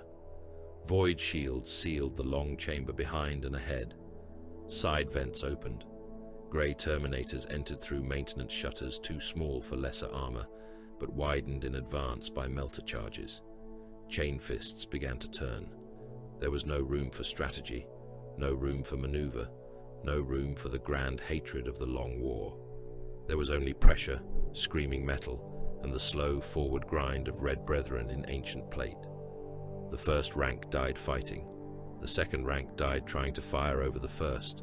The third rank died beneath the bodies of the first two, as chain fists opened armor and rib cages with equal patience. The floor became slick. Warriors slipped in the rendered remains of their brothers. A Black Legion lord tried to climb the wall to gain space, and was dragged down by a claw that closed around his ankle. He vanished beneath grey armor and turning teeth. Abaddon's lieutenants did not fail easily. Several broke through. One Terminator captain, identified as shield control conduit, hidden behind a false wall of skulls, and drove his squad toward it, under heavy loss. He killed 2 Carcharodon's veterans with a thunderhammer, caving in one chest plate and smashing another warrior's helm flat against the wall. His squad reached the control shrine and almost severed the projector chain before the floor beneath them collapsed. They fell into a submerged reliquary chamber where Carcharodons waited below the black water, knives drawn, bolters mag locked to their thighs. The captain killed 3 before Tyberos' honor guard cut him apart in the dark. Another lieutenant, a sorcerer with a helm of polished bone, forced open a null path through one shield barrier and led a pocket of survivors into the drowned rail tunnels. For a moment, his foresight held.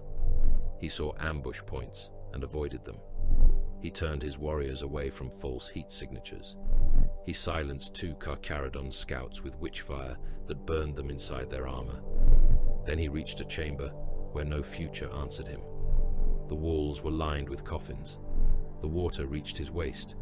His warriors spread out, weapons raised. Every coffin opened at once, not with dead men, but with charges, automated guns, and concealed Carcharodon's kill teams who had waited in absolute stillness behind the sarcophagus fronts. The chamber became a storm of bolt fire, flame, and metal fragments. The sorcerer raised a ward that stopped the first volley. The second cracked it. The third took his head off and painted the coffin wall behind him with brain and warp fire. Above the underworld, the blood angels struck at last with full wrath. They did not know the entire shape of Tyberos' design. They did not see the shield maze, or the mortuary seas, or the jaws closing around the War Master beneath the dead. But they saw the Black Legion's reinforcements turning inward. They saw surface columns attempting to descend through mausoleum gates. They saw orbital landers preparing to deliver more elite formations into the grand ossuary. The Sons of Sanguinius became the hammer Tyberos had placed without naming. Crimson gunships cut through the smoke above the grave cities and struck Black Legion descent craft as they lowered toward the ossuary entrances. Storm Raven weapons tore open troop compartments. Assault squads landed among cult screens and cut them down with disciplined fury. Surviving armored units from the Midian retreat drove into the flank of traitor columns, with engines screaming and guns firing until barrels glowed. Death Company warriors were unleashed into one reinforcement corridor and left nothing there but black armor broken open, limbs stacked in heaps, and walls painted red from floor to arch. The Blood Angels did not save the Carcharodons. They sealed the outer war. Black Legion forces trying to reinforce Abaddon found themselves crushed between grave world traps, grey ambushes, and crimson vengeance from above. The encirclement completed not with banners raised together, but with separate purposes colliding into one murderous result. The despoiler's elite were not surrounded by brotherhood. They were surrounded by consequences. Deep below, Abaddon saw the scale of it. Reports died faster than they arrived. Company runes vanished inside sealed chambers. Lieutenants broke through only to fall into deeper traps. Reinforcement routes closed behind void shields older than the current Imperium's memory. Orbital support became unreliable under Blood Angel's pressure and Carcharodon's interference. The Black Legion still killed. It still advanced in places. It still tore flesh from the trap with iron hands. But the direction of the war had shifted. This was not a chapter fighting to survive. This was a chapter willing to bleed itself white to put his throat between its jaws. Abaddon stood upon a bone island in the black preservation lake beneath the Grand Ossuary, surrounded by the remnants of his inner guard. Burning armor floated on the corpse water around him. Dead slaves drifted face down in chemical slick. The air stank of promethium, old death, and scorched ceramite. Drachnian murmured at his side, amused and hungry. Across the lake, Tyberos emerged from the mist. His honor guard came with him, fewer now, each warrior marked by damage. One limped with a ruined knee actuator. Another's pauldron hung in tatters. Sothar stood among them with gene seed caskets mag locked to his belt, his white-marked armor nearly black with blood. Behind them, the shadows of the underworld shifted with more grey shapes, though how many were warriors, and how many were reflections in corpse water, could not be known. Abaddon's eyes fixed on Tyberos. "You would spend your chapter for one kill?" His voice crossed the chamber without strain, deep and absolute, edged with contempt, but not without understanding. Tyberos stepped down into the shallow water. It rose around his greaves, black and still. Hunger and slake began to turn beneath the drip of the tomb ceiling. "One kill?" he said. The words were soft. "No." The inner shield projectors began to power down. Around them, blue-black barriers flickered one by one. The last walls of force between the two warlords dimmed, cracked with static, and fell. Tyberos lifted his claws. One lesson. The final shield dropped. Across a field of bones, corpse water, burning armor, and the floating dead of loyalist and traitor alike, Tyberos and Abaddon saw one another without armies between them. For a moment, the war above seemed distant. For a moment, even the dead seemed to listen. The duel did not begin with honor. No herald named them. No oath sanctified the space between them. No warrior withdrew to make a clean circle beneath the dead world. There was no sacred pause, no blade salute, no ritual courtesy between champions who had come to decide a war by strength alone. Such things belonged to tales told by men far from killing grounds, men who needed murder to wear ceremony before they could bear to look upon it. Abaddon attacked. He crossed the corpse water with the force of a siege engine given wrath and will. Drachnian came in low, its edge screaming without sound, and the talon of Horus followed high, claws spread wide enough to tear a warrior open from throat to spine. The blow struck where Tyberos had stood a breath before and split the bone island beneath him. Ossuary stone burst upward. Skulls and black water sprayed in all directions. A reliquary pillar behind the red wake cracked from base to crown and collapsed into the lake, spilling armored bones into the chemical dark. Tyberos did not answer with a flourish. He closed. Hunger caught the next swing of the demon blade, not by parrying it cleanly, but by meeting it with a grinding collision of power field and claw. The impact flashed white in the underworld gloom. Slake came beneath, chain teeth whining, aiming not for Abaddon's heart or helm, but for the joint at the War Master's leading knee. Abaddon twisted, faster than something in that armor had any right to move, and the underbite chain blade scored black plate instead of biting deep. Sparks, oil, and flakes of demon-forged armor hissed into the water. The talon struck Tyberos in the chest. Ancient Terminator plate screamed beneath the hit. Ceramite fractured. Internal wards flared and died. The force drove Tyberos backward through corpse water, his boots tearing trenches through submerged bone silt. The red wake hit a fallen reliquary engine hard enough to buckle its side, but he did not fall. Blood welled from a breach beneath his gorget and began to run down his breastplate in thick red lines. Abaddon came after him. He fought like a warlord who had killed heroes until heroism became a flavor he could identify by smell. There was no waste in him. His hatred did not make him clumsy. His strength did not make him slow. Drachnian sought gaps, seals, joints, weaknesses. The talon broke anything that came too close. Each strike carried the weight of the long war, not as poetry, but as accumulated murder. Men had built legends around surviving lesser blows than the ones he cast almost casually into the dark. Tyberos absorbed, closed, and rent. He did not fence. He did not seek elegance. Hunger and slake moved like the jaws of industrial beasts, punching into armor, dragging, tearing, grinding. Where Abaddon cut, Tyberos advanced into the cut. Where the talon crushed, Tyberos used the impact to shorten distance. He bled, and he watched the blood. Every drop striking the black water marked timing, angle, reach, rhythm. His own wounds became measurements. His pain became information. His silence became the chamber around Abaddon's rage. Around them, the Red Brethren and the Black Legion elites butchered one another in a shrinking ring. There was no clean dual circle. A Black Legion Terminator lunged toward Tyberos's exposed flank and was intercepted by a Red Brethren warrior who took a power fist through the abdomen, then clamped both arms around the traitor and fired a melter charge between them.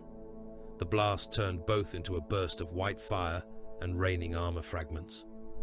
A Carcharodon's veteran was caught by a stray arc from Drachnian and split open from shoulder to hip, his gene-wrought organs spilling steaming into the water before a Black Legion boot crushed him beneath the surface. A traitor champion trying to circle behind Abaddon stumbled into the path of hunger and lost his head without Tyberos seeming to notice him. Fighters were crushed underfoot. Others were dismembered by blows never meant for them. Bolt shells flashed through mist. Chain fists roared. The corpse water boiled where plasma shots struck. A Red Brethren warrior with half his helm gone held a bridge of shattered sarcophagi against 3 Black Legion veterans, killing the first with a claw through the throat, headbutting the second hard enough to cave in the traitor's faceplate, and dying when the third drove a chain blade under his arm and soared through both hearts. Abaddon laughed once as the red wake came on through blood and ruin. "So this is what the Imperium keeps in its outer dark," the War Master said. "A starving beast in grey plate. A forgotten weapon sent to gnaw at the edges while terror rots behind walls of prayer." Tyberos answered with slake. The chain blade bit Abaddon's pauldron and shrieked across the black armor, cutting a shallow trench before the War Master tore free and hammered the talon into Tyberos's side. Armor buckled inward. Something deep in the red wake's left shoulder shrieked through damaged actuators. Warning runes flared and died across his helm display. Blood flooded hotter beneath his gorget. Abaddon pressed. "You serve a corpse on a throne that drinks souls to delay its own failure. You kill for masters who deny your name, your blood, your history.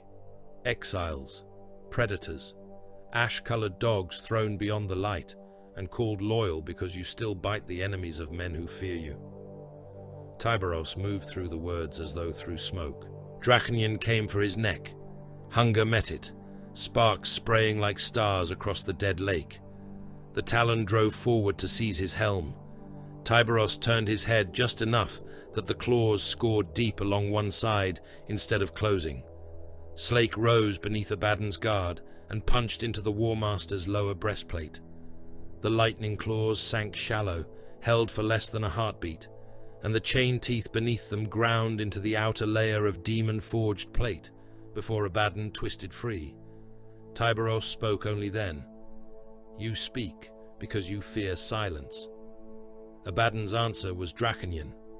The demon blade struck with unnatural force. It did not merely cut armor, it opened consequence. The edge bit into Tyberos from shoulder to sternum, parting ceramite, adamantium reinforcement, muscle, bone, and something deeper that made the air scream as though reality had remembered an older wound. Blood erupted from the breach in a sheet. Internal systems failed across the Red Wake's armor. One shoulder actuator died with a metallic howl. His left arm dropped for a fraction of a breath. The black water around his boots turned red in expanding clouds. It should have ended him. Even by the measure of the Adeptus Astartes, even by the cruel arithmetic of transhuman endurance, the wound should have been the final line. A lesser Terminator would have fallen in 2 pieces. A captain would have died standing and been called mighty. A chapter master would have had songs written for enduring long enough to strike once more. Tyberos staggered. He did not fall. The underworld seemed to recoil from the fact of it. Abaddon saw it and came forward to finish him. The talon of Horus reached for the broken place in Tyberos's armor, claws flexing to tear out what remained inside. Tyberos let the Warmaster close. His damaged shoulder hung low. Hunger dragged through the water. Slake turned unevenly, its chained teeth snarling through clotting blood and fragments of enemy plate. He seemed slower. He seemed ended. Then his right hand shot out and seized the talon. Not the fingers, not the wrist. He drove Hunger into a shattered reliquary engine, half submerged beside them, pinning the talon's outer claws against the jagged machinery as Abaddon's own forward momentum carried him in. Metal screamed. Demon forged plate ground against sanctified engine wreckage. For the first time, the Warmaster's killing hand was trapped, not held by strength alone, but wedged by angle, debris, and the merciless geometry of a predator that had let itself be wounded to place the prey exactly where it needed to stand. Slake came in beneath Abaddon's ribs. The lightning claws punched through the side of his warplate. The chainblade underbite engaged inside the wound. The sound was obscene. It was not the clash of heroes. It was not the clean ring of power weapons or the glorious thunder of champions meeting beneath banners. It was teeth in a slaughterhouse engine. It was armor, meat, corrupted resilience, and warp-blessed flesh being ground against one another, while both warriors stood close enough for their helms to almost touch. Black ichor burst from the wound. Abaddon drove Drachnian down, cutting across Tyberos's back. Tyberos drove deeper. Hunger released the talon only long enough to hook Abaddon's side from the opposite angle. For several heartbeats, the 2 giants were locked together in the corpse water, tearing each other apart at touching distance. Abaddon broke the bind with a roar that shook dust from the ceiling bones. The talon ripped free, tearing part of the reliquary engine with it, and smashed into Tyberos's helm. The blow sheared away a portion of the faceplate. Ceramite fragments flew. Lenses burst. The Red Wake's head snapped aside, and for the first time, the underworld saw the face within the legend. Pale, scarred, dead-eyed, not enraged, not afraid. Abaddon struck him again. Tyberos went down into the black mortuary water. The impact sent ripples through floating bones and burning armor. Hunger vanished beneath the surface. Slake guttered, its teeth still turning as chemical fluid swallowed it. Around them, the Red Brethren line buckled. Black Legion elites surged forward, roaring triumph, only to meet the remaining Carcharodons in a last wall of grey plate and silence. The Red Brethren died, preventing the Warmaster's guard from reaching the water. One took a power axe through the chest and locked both hands around the haft so the weapon could not be withdrawn. Another fired his combi bolter until it clicked empty, then used it as a club until a chain fist opened his torso. Sothar stood over a fallen brother, gene seed casket in one hand, bolt pistol in the other, and shot 3 Black Legion warriors through their helm lenses before a plasma burst took his left arm away. He did not fall. He sealed the casket to his belt with his teeth and kept firing. Abaddon stepped toward the place where Tyberos had sunk. For one breath, it seemed the legend had ended beneath him. Then the water moved. A gauntlet closed around Abaddon's ankle from below. The Warmaster looked down. Tyberos rose beneath him. He came up through the black water like something born there, one side of his helm ruined, blood streaming from the open wound in his armor, hunger and slake roaring to full life beneath the surface. He did not rise to stand apart. He rose into Abaddon, his claws locked around the Warmaster's armor. His mass drove forward. The corpse water exploded around them as he dragged Abaddon down. The duel became drowning, crushing, ripping. There was no swordplay in it now, no room for taunts, no space for command. Tyberos forced the Warmaster beneath the surface among the bones, pressure, chemical filth, and the bodies of loyalist and traitor alike. Drachnian flashed under the black water, cutting light into the dark. The talon tore gouges through Tyberos's armor and opened flesh down to bone. Hunger punched into Abaddon's chest plate. Slake ground into the wound at his side again, deeper this time, chain teeth filling the water with black ichor, ceramite splinters, and ribbons of meat that should not have existed in any mortal form.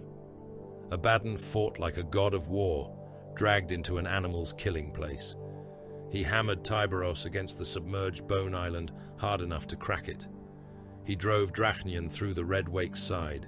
He tore loose part of Tyberos's remaining helm and exposed more of that pale, ruined face to the corpse water. He nearly broke free. Nearly. Tyberos clamped both weapons into him and did not let go. Above the water, Black Legion warriors recoiled as the lake boiled with impacts, flashes, and rising blood.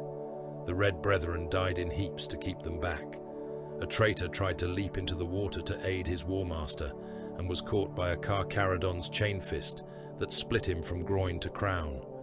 Another fired into the lake and struck both combatants, doing nothing that either seemed to acknowledge. Then Tyberos hauled Abaddon upward, not whole, not clean. The Warmaster burst from the black water in a storm of fluid, bone fragments, and burning warp light. Tyberos came with him, claws embedded deep, chain blades screaming. Hunger tore across Abaddon's torso. Slake ripped through the wounded side and dragged a flood of black ichor, blood, torn cabling, and corrupted transhuman flesh into the air. The armor of the despoiler split in places no weapon should have opened.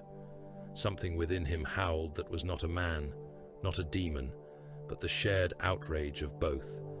Even traitor Marines recoiled. They had seen worlds die. They had butchered saints. They had eaten the marrow of loyalists and laughed beneath demonic skies. Yet the sight of the Warmaster being torn open in the jaws of the grey giant made them step back. Tyberos drove him down onto the bone island. Hunger and Slake descended together. The impact broke the stone beneath them. Chain blades bit, lightning claws punched. Armor, blood, black ichor, and fragments of something far older than flesh flooded the ossuary floor. Abaddon's roar became a sound that bent the air and cracked the nearest skull walls. Drachnian screamed in answer, its edge flashing wild, carving open Tyberos's armor again and again. Then the world tore. A warp flare erupted from the wound where Abaddon lay. It was not fire, it was wrongness given light. The underworld vanished in a burst of impossible colors and black radiance. Corpse water lifted in a ring and became steam, then blood, then ash. Bones turned to glass. Black Legion warriors were thrown backward, some screaming as their shadows peeled away from their bodies. Carcharodons were hurled into pillars and broken tomb walls. The remaining void shields shrieked as though the planet itself had been stabbed through the heart. At the center of the flare, Tyberos stood over the ruin he had made. Then the light collapsed. Silence struck the grand ossuary. Where Abaddon had been, there remained only broken stone, boiling corpse water, fragments of black armor, blood, black ichor, and a wound in reality that closed like an eye refusing witness. Drachnian was gone. The Talon's mark remained gouged into the bone island, but the Warmaster's body was no longer there in any form the material world could claim. Tyberos remained standing, barely, His armor was breached in half a dozen mortal places. His helm was ruined. Blood poured down his chest and into the lake. Hunger and Slake still turned, slower now, chewing the last fragments caught in their teeth. The surviving Carcharodons looked upon the absence and understood it in the only terms that mattered. The prey had been taken beneath the water. The body had been torn beyond possession. The war host had seen its master broken in the maw. That was annihilation. Later, inquisitorial hands would seal the account. Later, scribes would bleed themselves dry, trying to reconcile what had happened beneath Hypersitis with the despoiler's impossible return in later ages. Later, the words would become contradiction, heresy, apocrypha, and forbidden marginalia buried beneath black wax and threat of execution. But in the grand ossuary, among corpse water, burning armor, and the bones of 10,000 generations, there were no scribes. There was only Tyberos, the Red Wake, standing in the place where Abaddon had been. His pale, dead eyes stared into the fading wound in reality. Hunger and Slake growled in the dark. The Black Legion did not collapse when the War Master vanished. It fractured. That was worse. For a time, the grand ossuary beneath Hypersitis held a silence that no prayer could have made holy. Corpse water steamed where the warp flare had torn through it. Broken bones floated beside scraps of black armor. The dead of both legions drifted together in the chemical dark, grey plate and black plate, half submerged among reliquary fragments and burning promethium slicks. The place where Abaddon had fallen, died, vanished, or been stolen from consequence, still glowed with a wound light that made mortal eyes bleed and machine spirits stammer in static. Then the Black Legion remembered itself. A Terminator champion, whose helm had been split across one lens, raised his axe and accused the sorcerers of treachery. A sorcerer answered by burning the champion's retinue alive inside their armor, the flesh within their plate blistering, swelling, and bursting through the joints before the ash of their souls could finish screaming. Cornete warriors near the corpse water howled that the War Master had not fallen, that no loyalist beast could have taken him, that only greater slaughter would draw him back from the warp. They hurled themselves toward Tyberos and the surviving Red Brethren without formation, driven by rage too hot to understand that rage had become bait again. They died against grey silence. The Red Brethren were few now. Many of their brothers lay in the water, fused to walls, crushed beneath tomb slabs, or reduced to fragments too small for even an apothecary to claim. Those who remained formed around Tyberos as a broken ring of iron. Their armor smoked, their weapons stuttered from ammunition depletion, clogged feeds, cracked teeth, and overheated coils. One warrior's left side hung open, exposing bundles of torn fiber muscle and the wet movement of organs within. Another had lost a hand and carried his chain fist clamped beneath the other arm like a wounded beast refusing to release its jaw. Tyberos stood at the center of them. Barely. His ruined helm showed the pale, dead face beneath. Blood flooded the seals around his gorget and ran down his chest in thick streams, darkening the already blackened scars across his plate. One shoulder actuator twitched and screamed every time he moved hunger. Slake's chain blade turned unevenly, grinding fragments of black armor and something darker from its teeth. He should have been on his knees. He should have been sealed in stasis. He should have been dead. He gave orders. No pursuit of the vanished. The surviving Red Brethren received the words without question. No trophies, no witness priority, command nodes, vox relays, teleportariums, bridge crews, fleet priests, warpsmith engines. A wounded brother inclined his helm. Prevent. Reordering, Tyberos said. It was not victory speech. It was butchery made into logistics. Across Hypersitis, the order moved upward through the underworld, through damaged relays, through corpse beacons, through encrypted bursts hidden inside the dying static of the planet. The Carcharodons did not chase glory into the dark after Abaddon's absence. They did not raise banners above the ossuary lake. They did not gather around the place of the War Master's ruin and name it holy. They turned upon the organs by which the Black Legion might become whole again and began cutting them out. In the upper tombs, Carcharodon's kill teams struck vox relays buried inside defiled shrines. Traitor signal priests were dragged from their brass pulpits and butchered across the consoles they had used to direct warbands. One priest tried to swallow his command cipher before capture. A grey warrior crushed his jaw, reached 2 fingers into the ruin of teeth and tongue, and tore the cipher out, with enough flesh attached to make the thing useless to any mouth. The priest was left alive only long enough for a tech marine to burn the relay codes from his augmetic spine. Teleportariums became slaughter pens. The Black Legion tried to recover elite formations from the underworld, but the Carcharodons had marked the chambers in advance. Extraction locks became kill markers. Warriors materializing in panicked sequence found themselves arriving under overlapping heavy bolter fire, or into chambers already filled with promethium vapor, or inside circles of melter charges laid beneath corpse dust. One Terminator cadre translated from a sealed ossuary only to arrive knee-deep in bodies and waist-deep in flame. Their return coordinates had been seized, reversed, and poisoned. They died trying to force their way through a door that had been welded shut from the outside. Bridge crews died in orbit. The Nicor and her surviving escorts rose from the void war like wounded predators scenting weakness. Their hulls were torn and scorched. Their shields flickered. Their decks were full of dead serfs, ruptured conduits, and gun crews who continued to load weapons while blood ran from their ears and noses. Yet their guns still spoke. The first crippled Black Legion cruiser attempted to withdraw behind a screen of escort wreckage. The Nicor crippled its engines with a lance strike, then fired boarding torpedoes into the exposed spine.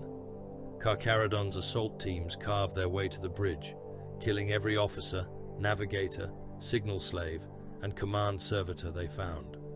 The captain was discovered trying to transmit a rallying order to nearby vessels. His hands were nailed to the command throne with combat blades. His Vox grill was torn open. His own transmission carried the sound of him dying before the bridge was blown into vacuum. Another traitor vessel tried to surrender to the Blood Angels rather than be boarded by the Grey Chapter. The Carcharodons reached it first. They took munitions. They took armor salvage.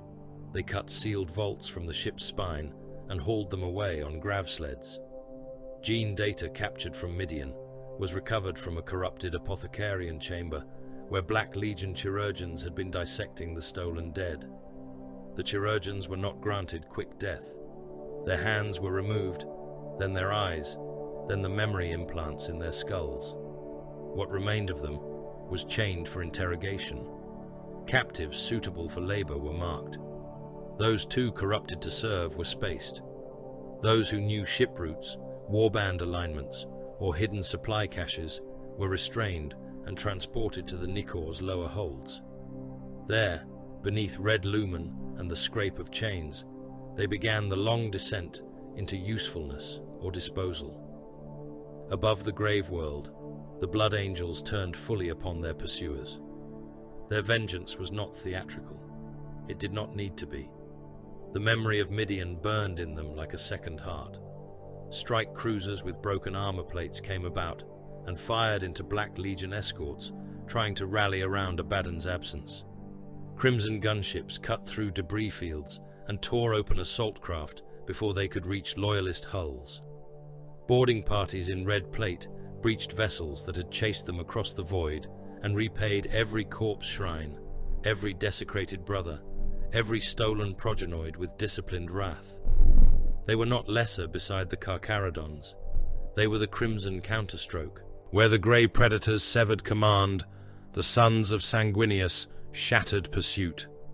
Where the Carcharodons harvested and executed, the Blood Angels avenged and denied. They drove the Black Legion from stable orbits, hammered reinforcement lanes, and forced broken warbands to choose between the outer guns of Baal's sons and the inner knives of the outer dark.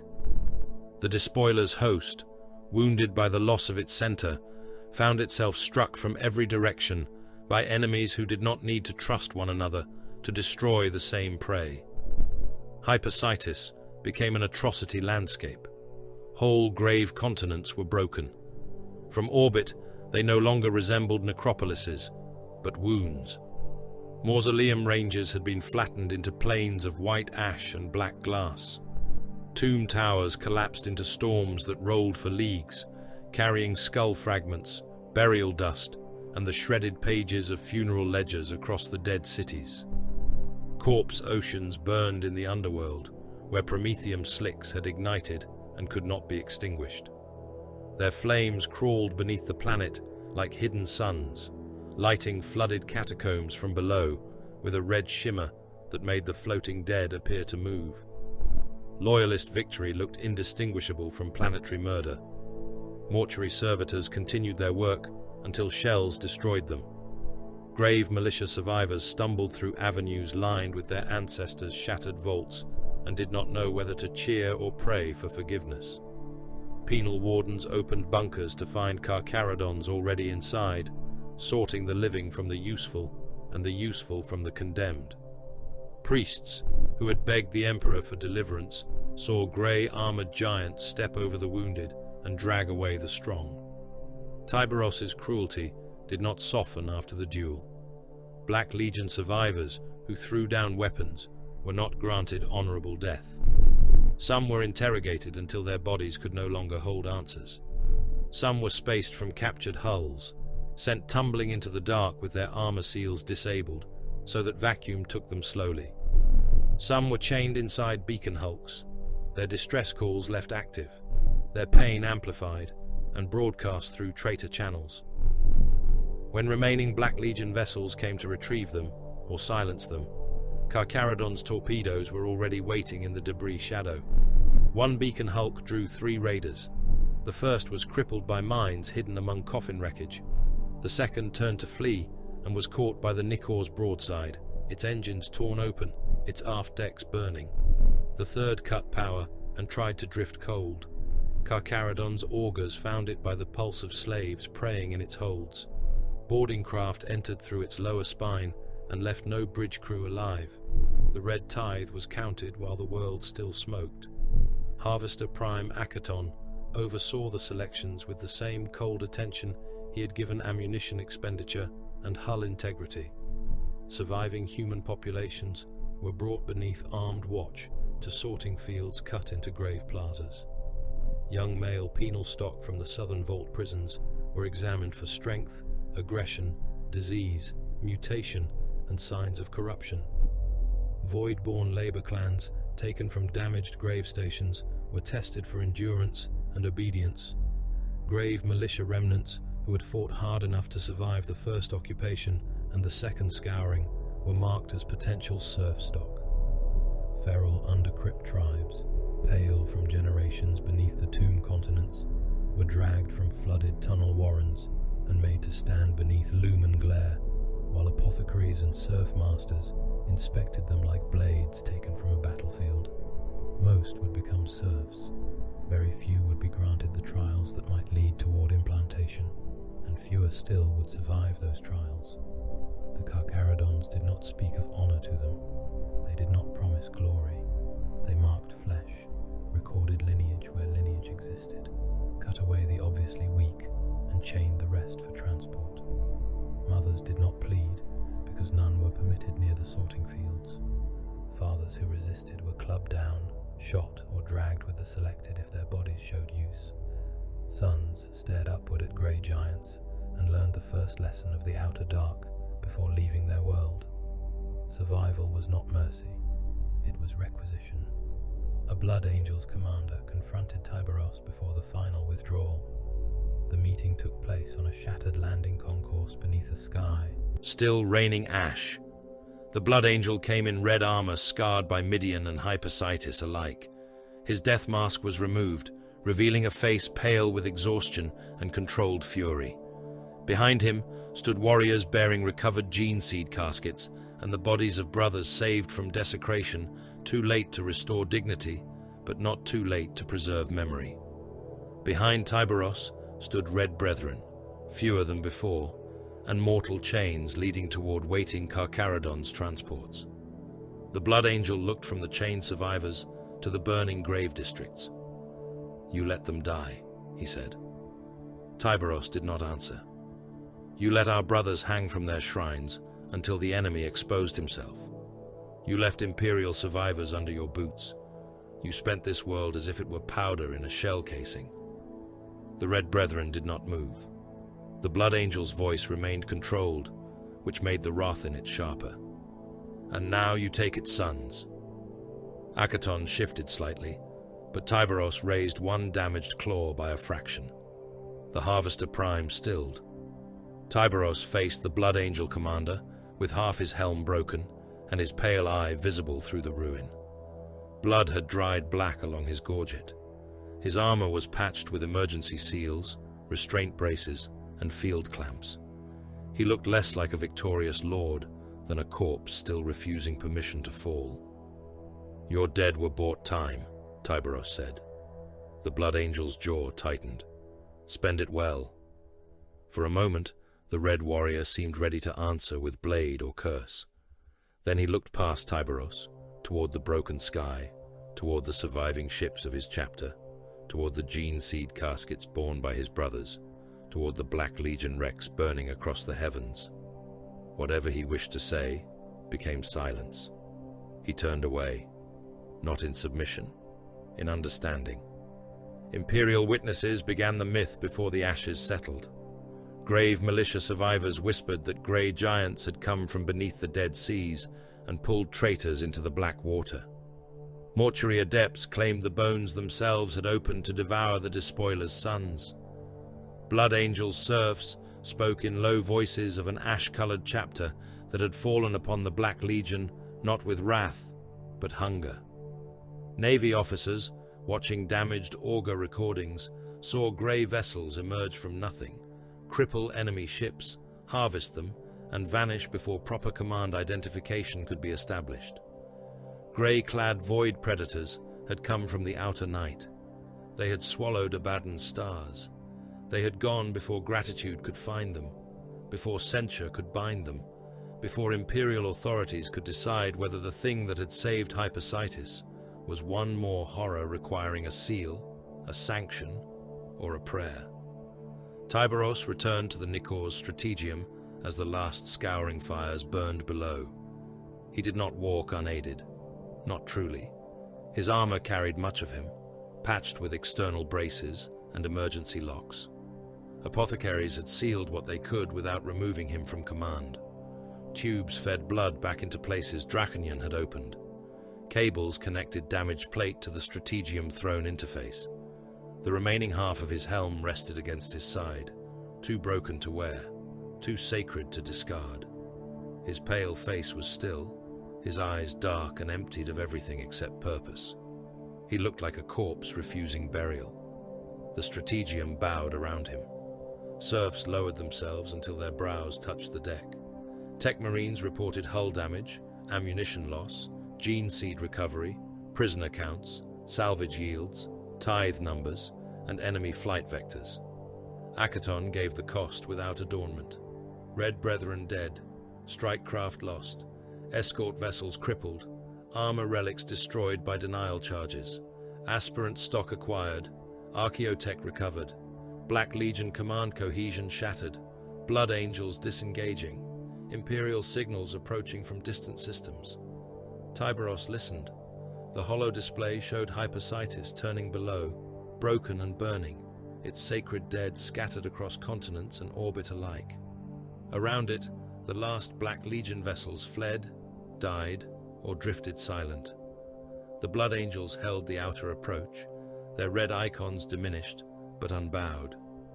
Beyond them, the first cautious signatures of Imperial authority crept toward the system, late as always, hungry for reports, jurisdiction, accusation, and ownership. Tyberos raised one clawed hand. The chamber stilled. "Recall all kill teams," he said. "Secure the tithe, chain the captives, Salvage priority remains munitions, gene data, armor plate, and void-worthy relics. Akaton bowed. And Hypersitis. Tyberos looked upon the cemetery world for the last time. Let the dead keep it. No one asked about Abaddon. No one asked whether the War Master was dead, stolen, banished, or waiting somewhere in the wound between truth and the warp. The Carcharodons had seen the body broken, the blood spilled, the war host fractured, the enemy throat closed within the jaws. What the Immaterium stole afterward belonged to a different hunger. Tyberos turned from the display, set course for the outer dark. The Nicor began to withdraw before the Imperium could arrive. Its engines burned low. Its escorts gathered around it like scarred sharks around a wounded leviathan. Its holds were full of salvage, prisoners, tithed youths, recovered gene seed, stolen munitions, and silence.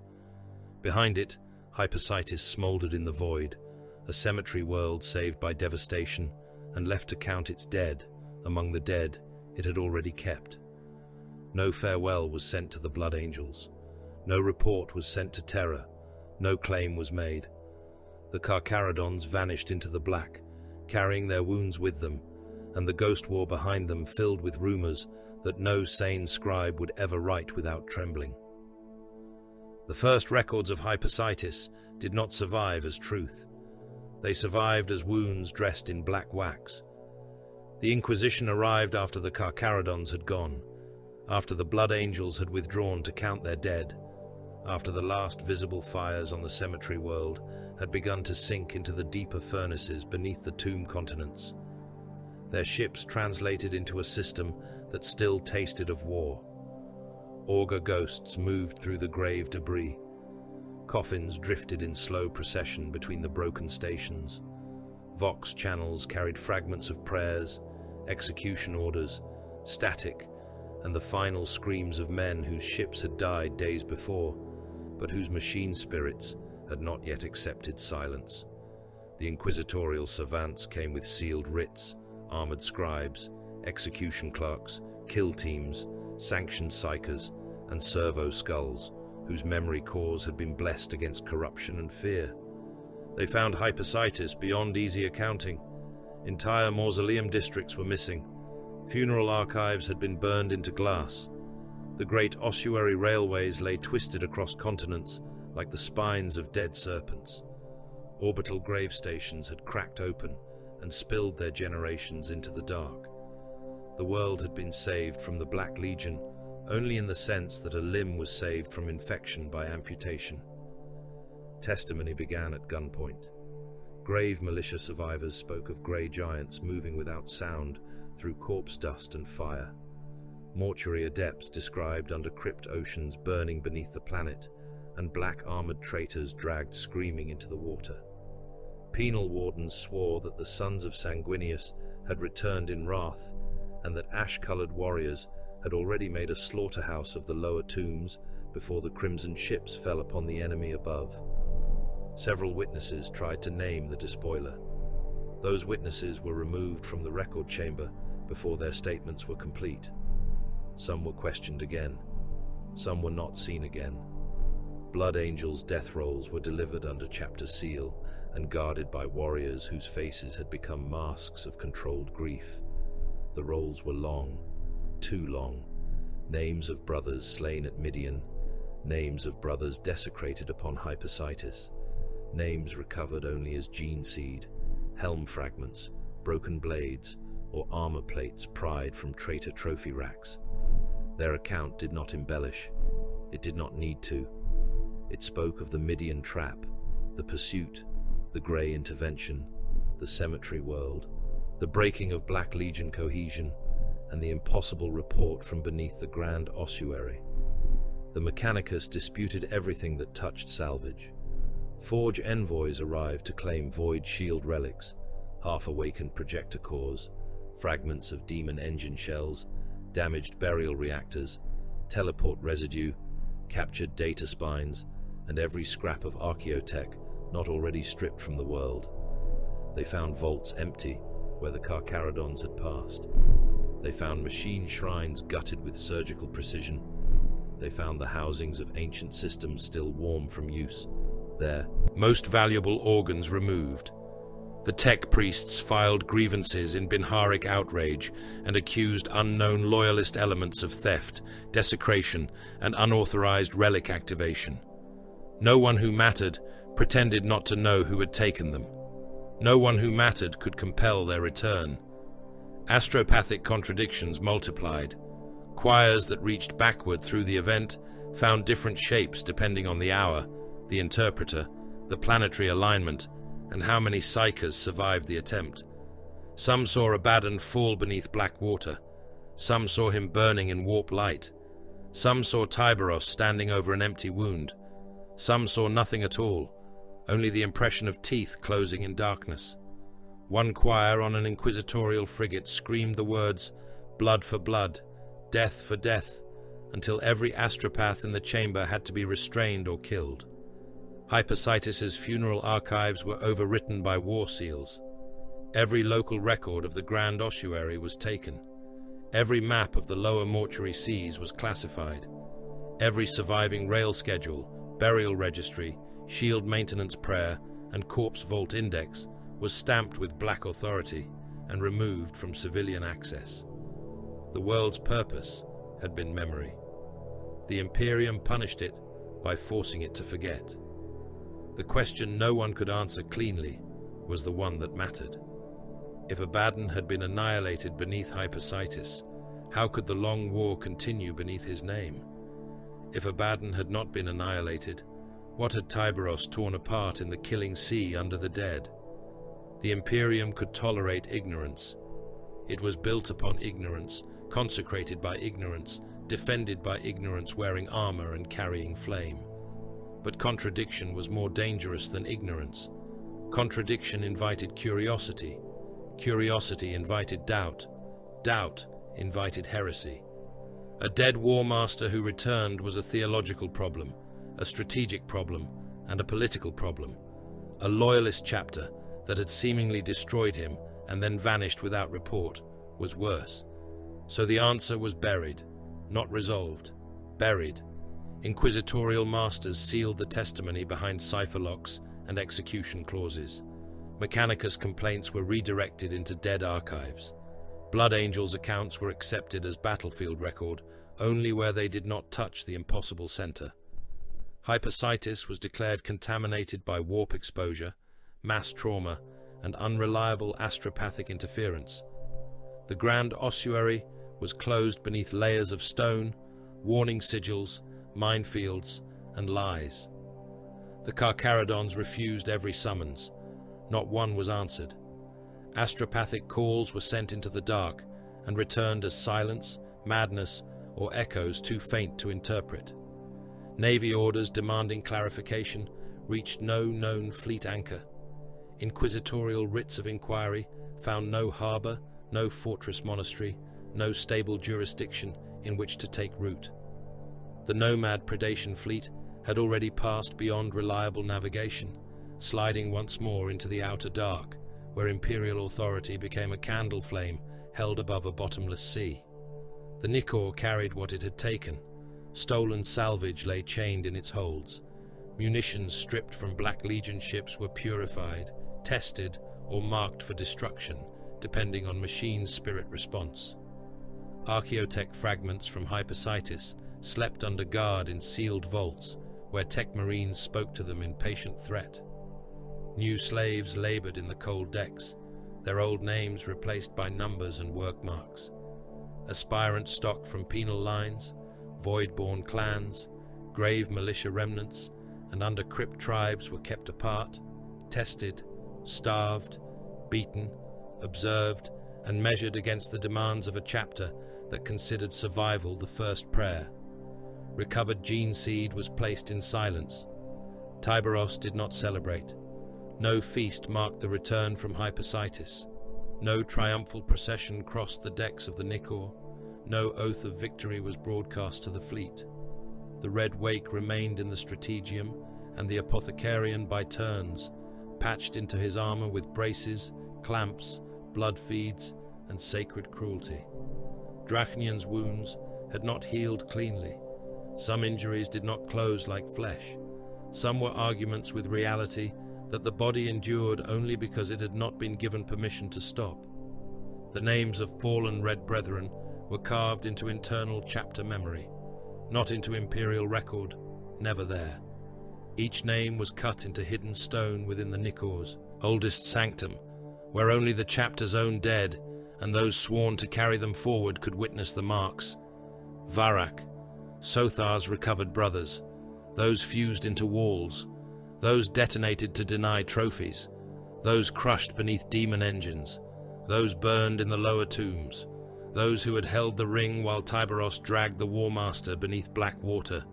Their deeds were not sung, they were stored. That was more enduring among the Carcharodons than glory.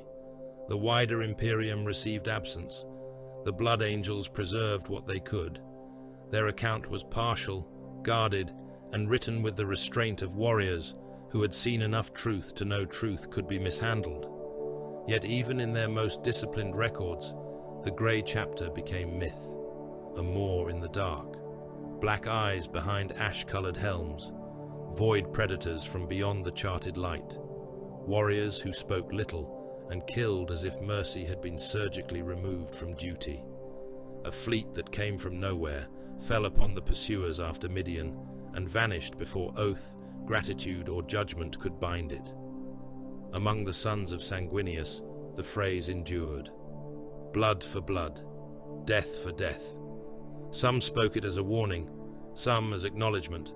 None spoke it lightly. The rumor of Abaddon's return came later, not at once, not cleanly.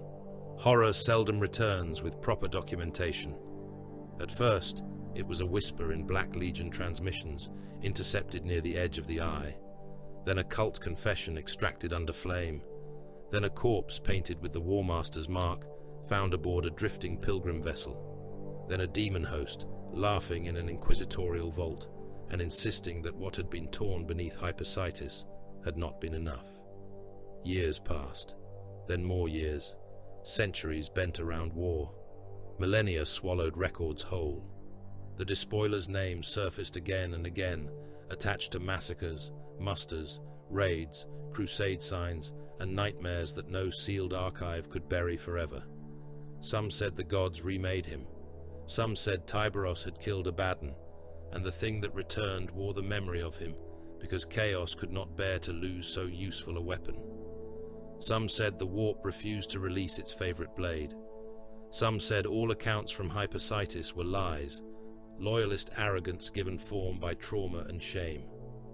Some said nothing, because saying anything at all invited questions no sane servant of the Imperium wished to answer. The rumor reached the outer dark, long after men closer to Terra had already killed one another over what it meant. A captured renegade navigator brought it in chains. He was half mad from translation through broken roots, and nearly dead from the methods used to make his tongue useful. He spoke before the Harvester Prime, before tech marines with red lenses, before serfs holding restraint hooks, before the shadow of Tyberos, seated in the gloom of the Nikor's command vault. The renegade whispered that the despoiler still lived, that black banners had been seen again, that the War Master's laughter had crossed a dead astropathic choir near the Cadian marches and left every seer with teeth growing in their throats. The chamber waited. Tyberos sat in the red gloom, more scar tissue than legend, armor repaired but never restored to what it had been. One side of his helm had been reforged. Hunger and Slake rested near him, cleaned, sanctified, and still marked beneath the edges where Abaddon's blood had once fouled the mechanisms. He showed no surprise, no anger, no disappointment. Only the deep patience of a thing that understood hunger did not end because prey escaped a wound. Then the prey survived the first bite, Tyberos said. The renegade began to weep. Tyberos looked away from him, and the Harvester Prime understood the man had become useless. The chains were dragged backward. The chamber doors closed before the screaming began. The Red Wake had not saved the Imperium because he loved it. Love had no place in the cold between the stars where the Carcharodons hunted. They did not cherish the teeming masses of mankind in any gentle sense. They did not bleed for hymns, applause, or marble statues on Terra. They did not preserve worlds because worlds were beautiful, nor spare lives because life was sacred.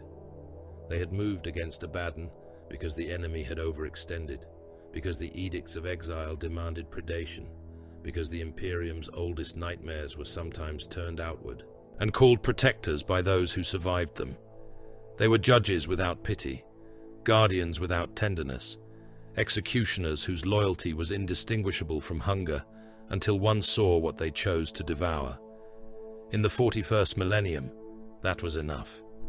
The Carcharodon's fleet passed beyond the last reliable beacon line and entered the Black Sea between forgotten stars. Its hulls were scarred, its holds were full, its dead were silent. The Nicor moved at the center, wounded yet enduring, a great grey predator dragging its shadow across the void. Around it, lesser ships glided in formation, their running lights dim, their weapons sleeping, their machine spirits heavy with recent killing. Within the flagship, the new tithed stock learned silence in the lower decks. Salvaged munitions were blessed or broken. Captives were questioned until they became answers or meat. Gene seed slept in armored reliquaries. Red brethren dead remained in memory rather than song. Void serfs moved with lowered eyes, because the Shade Lord still sat above them, and every corridor of the Nicor carried the knowledge that he had looked upon the despoiler and reached for the throat. Tyberos remained in the strategium. Red light washed over his armor. Data ghosts turned before him. Distant war signals flickered across the hololith and died. Somewhere behind those runes, worlds burned. Somewhere beyond them, the Black Legion licked its wounds, or denied it had ever been wounded. Somewhere in the sealed archives of the Imperium, a contradiction lay buried beneath wax, threat, and prayer. The fleet slipped deeper into darkness. No anthem followed it. No witness marked its course. Behind, Hypersitis kept its dead, and the Imperium kept its lies. Ahead, the outer dark opened without end. Somewhere in the eye of terror, Abaddon's laughter became a wound in reality. Somewhere in the black beyond all certain stars, Tyberos opened his ruined eyes. The war was not over. In the 41st millennium, nothing was ever over.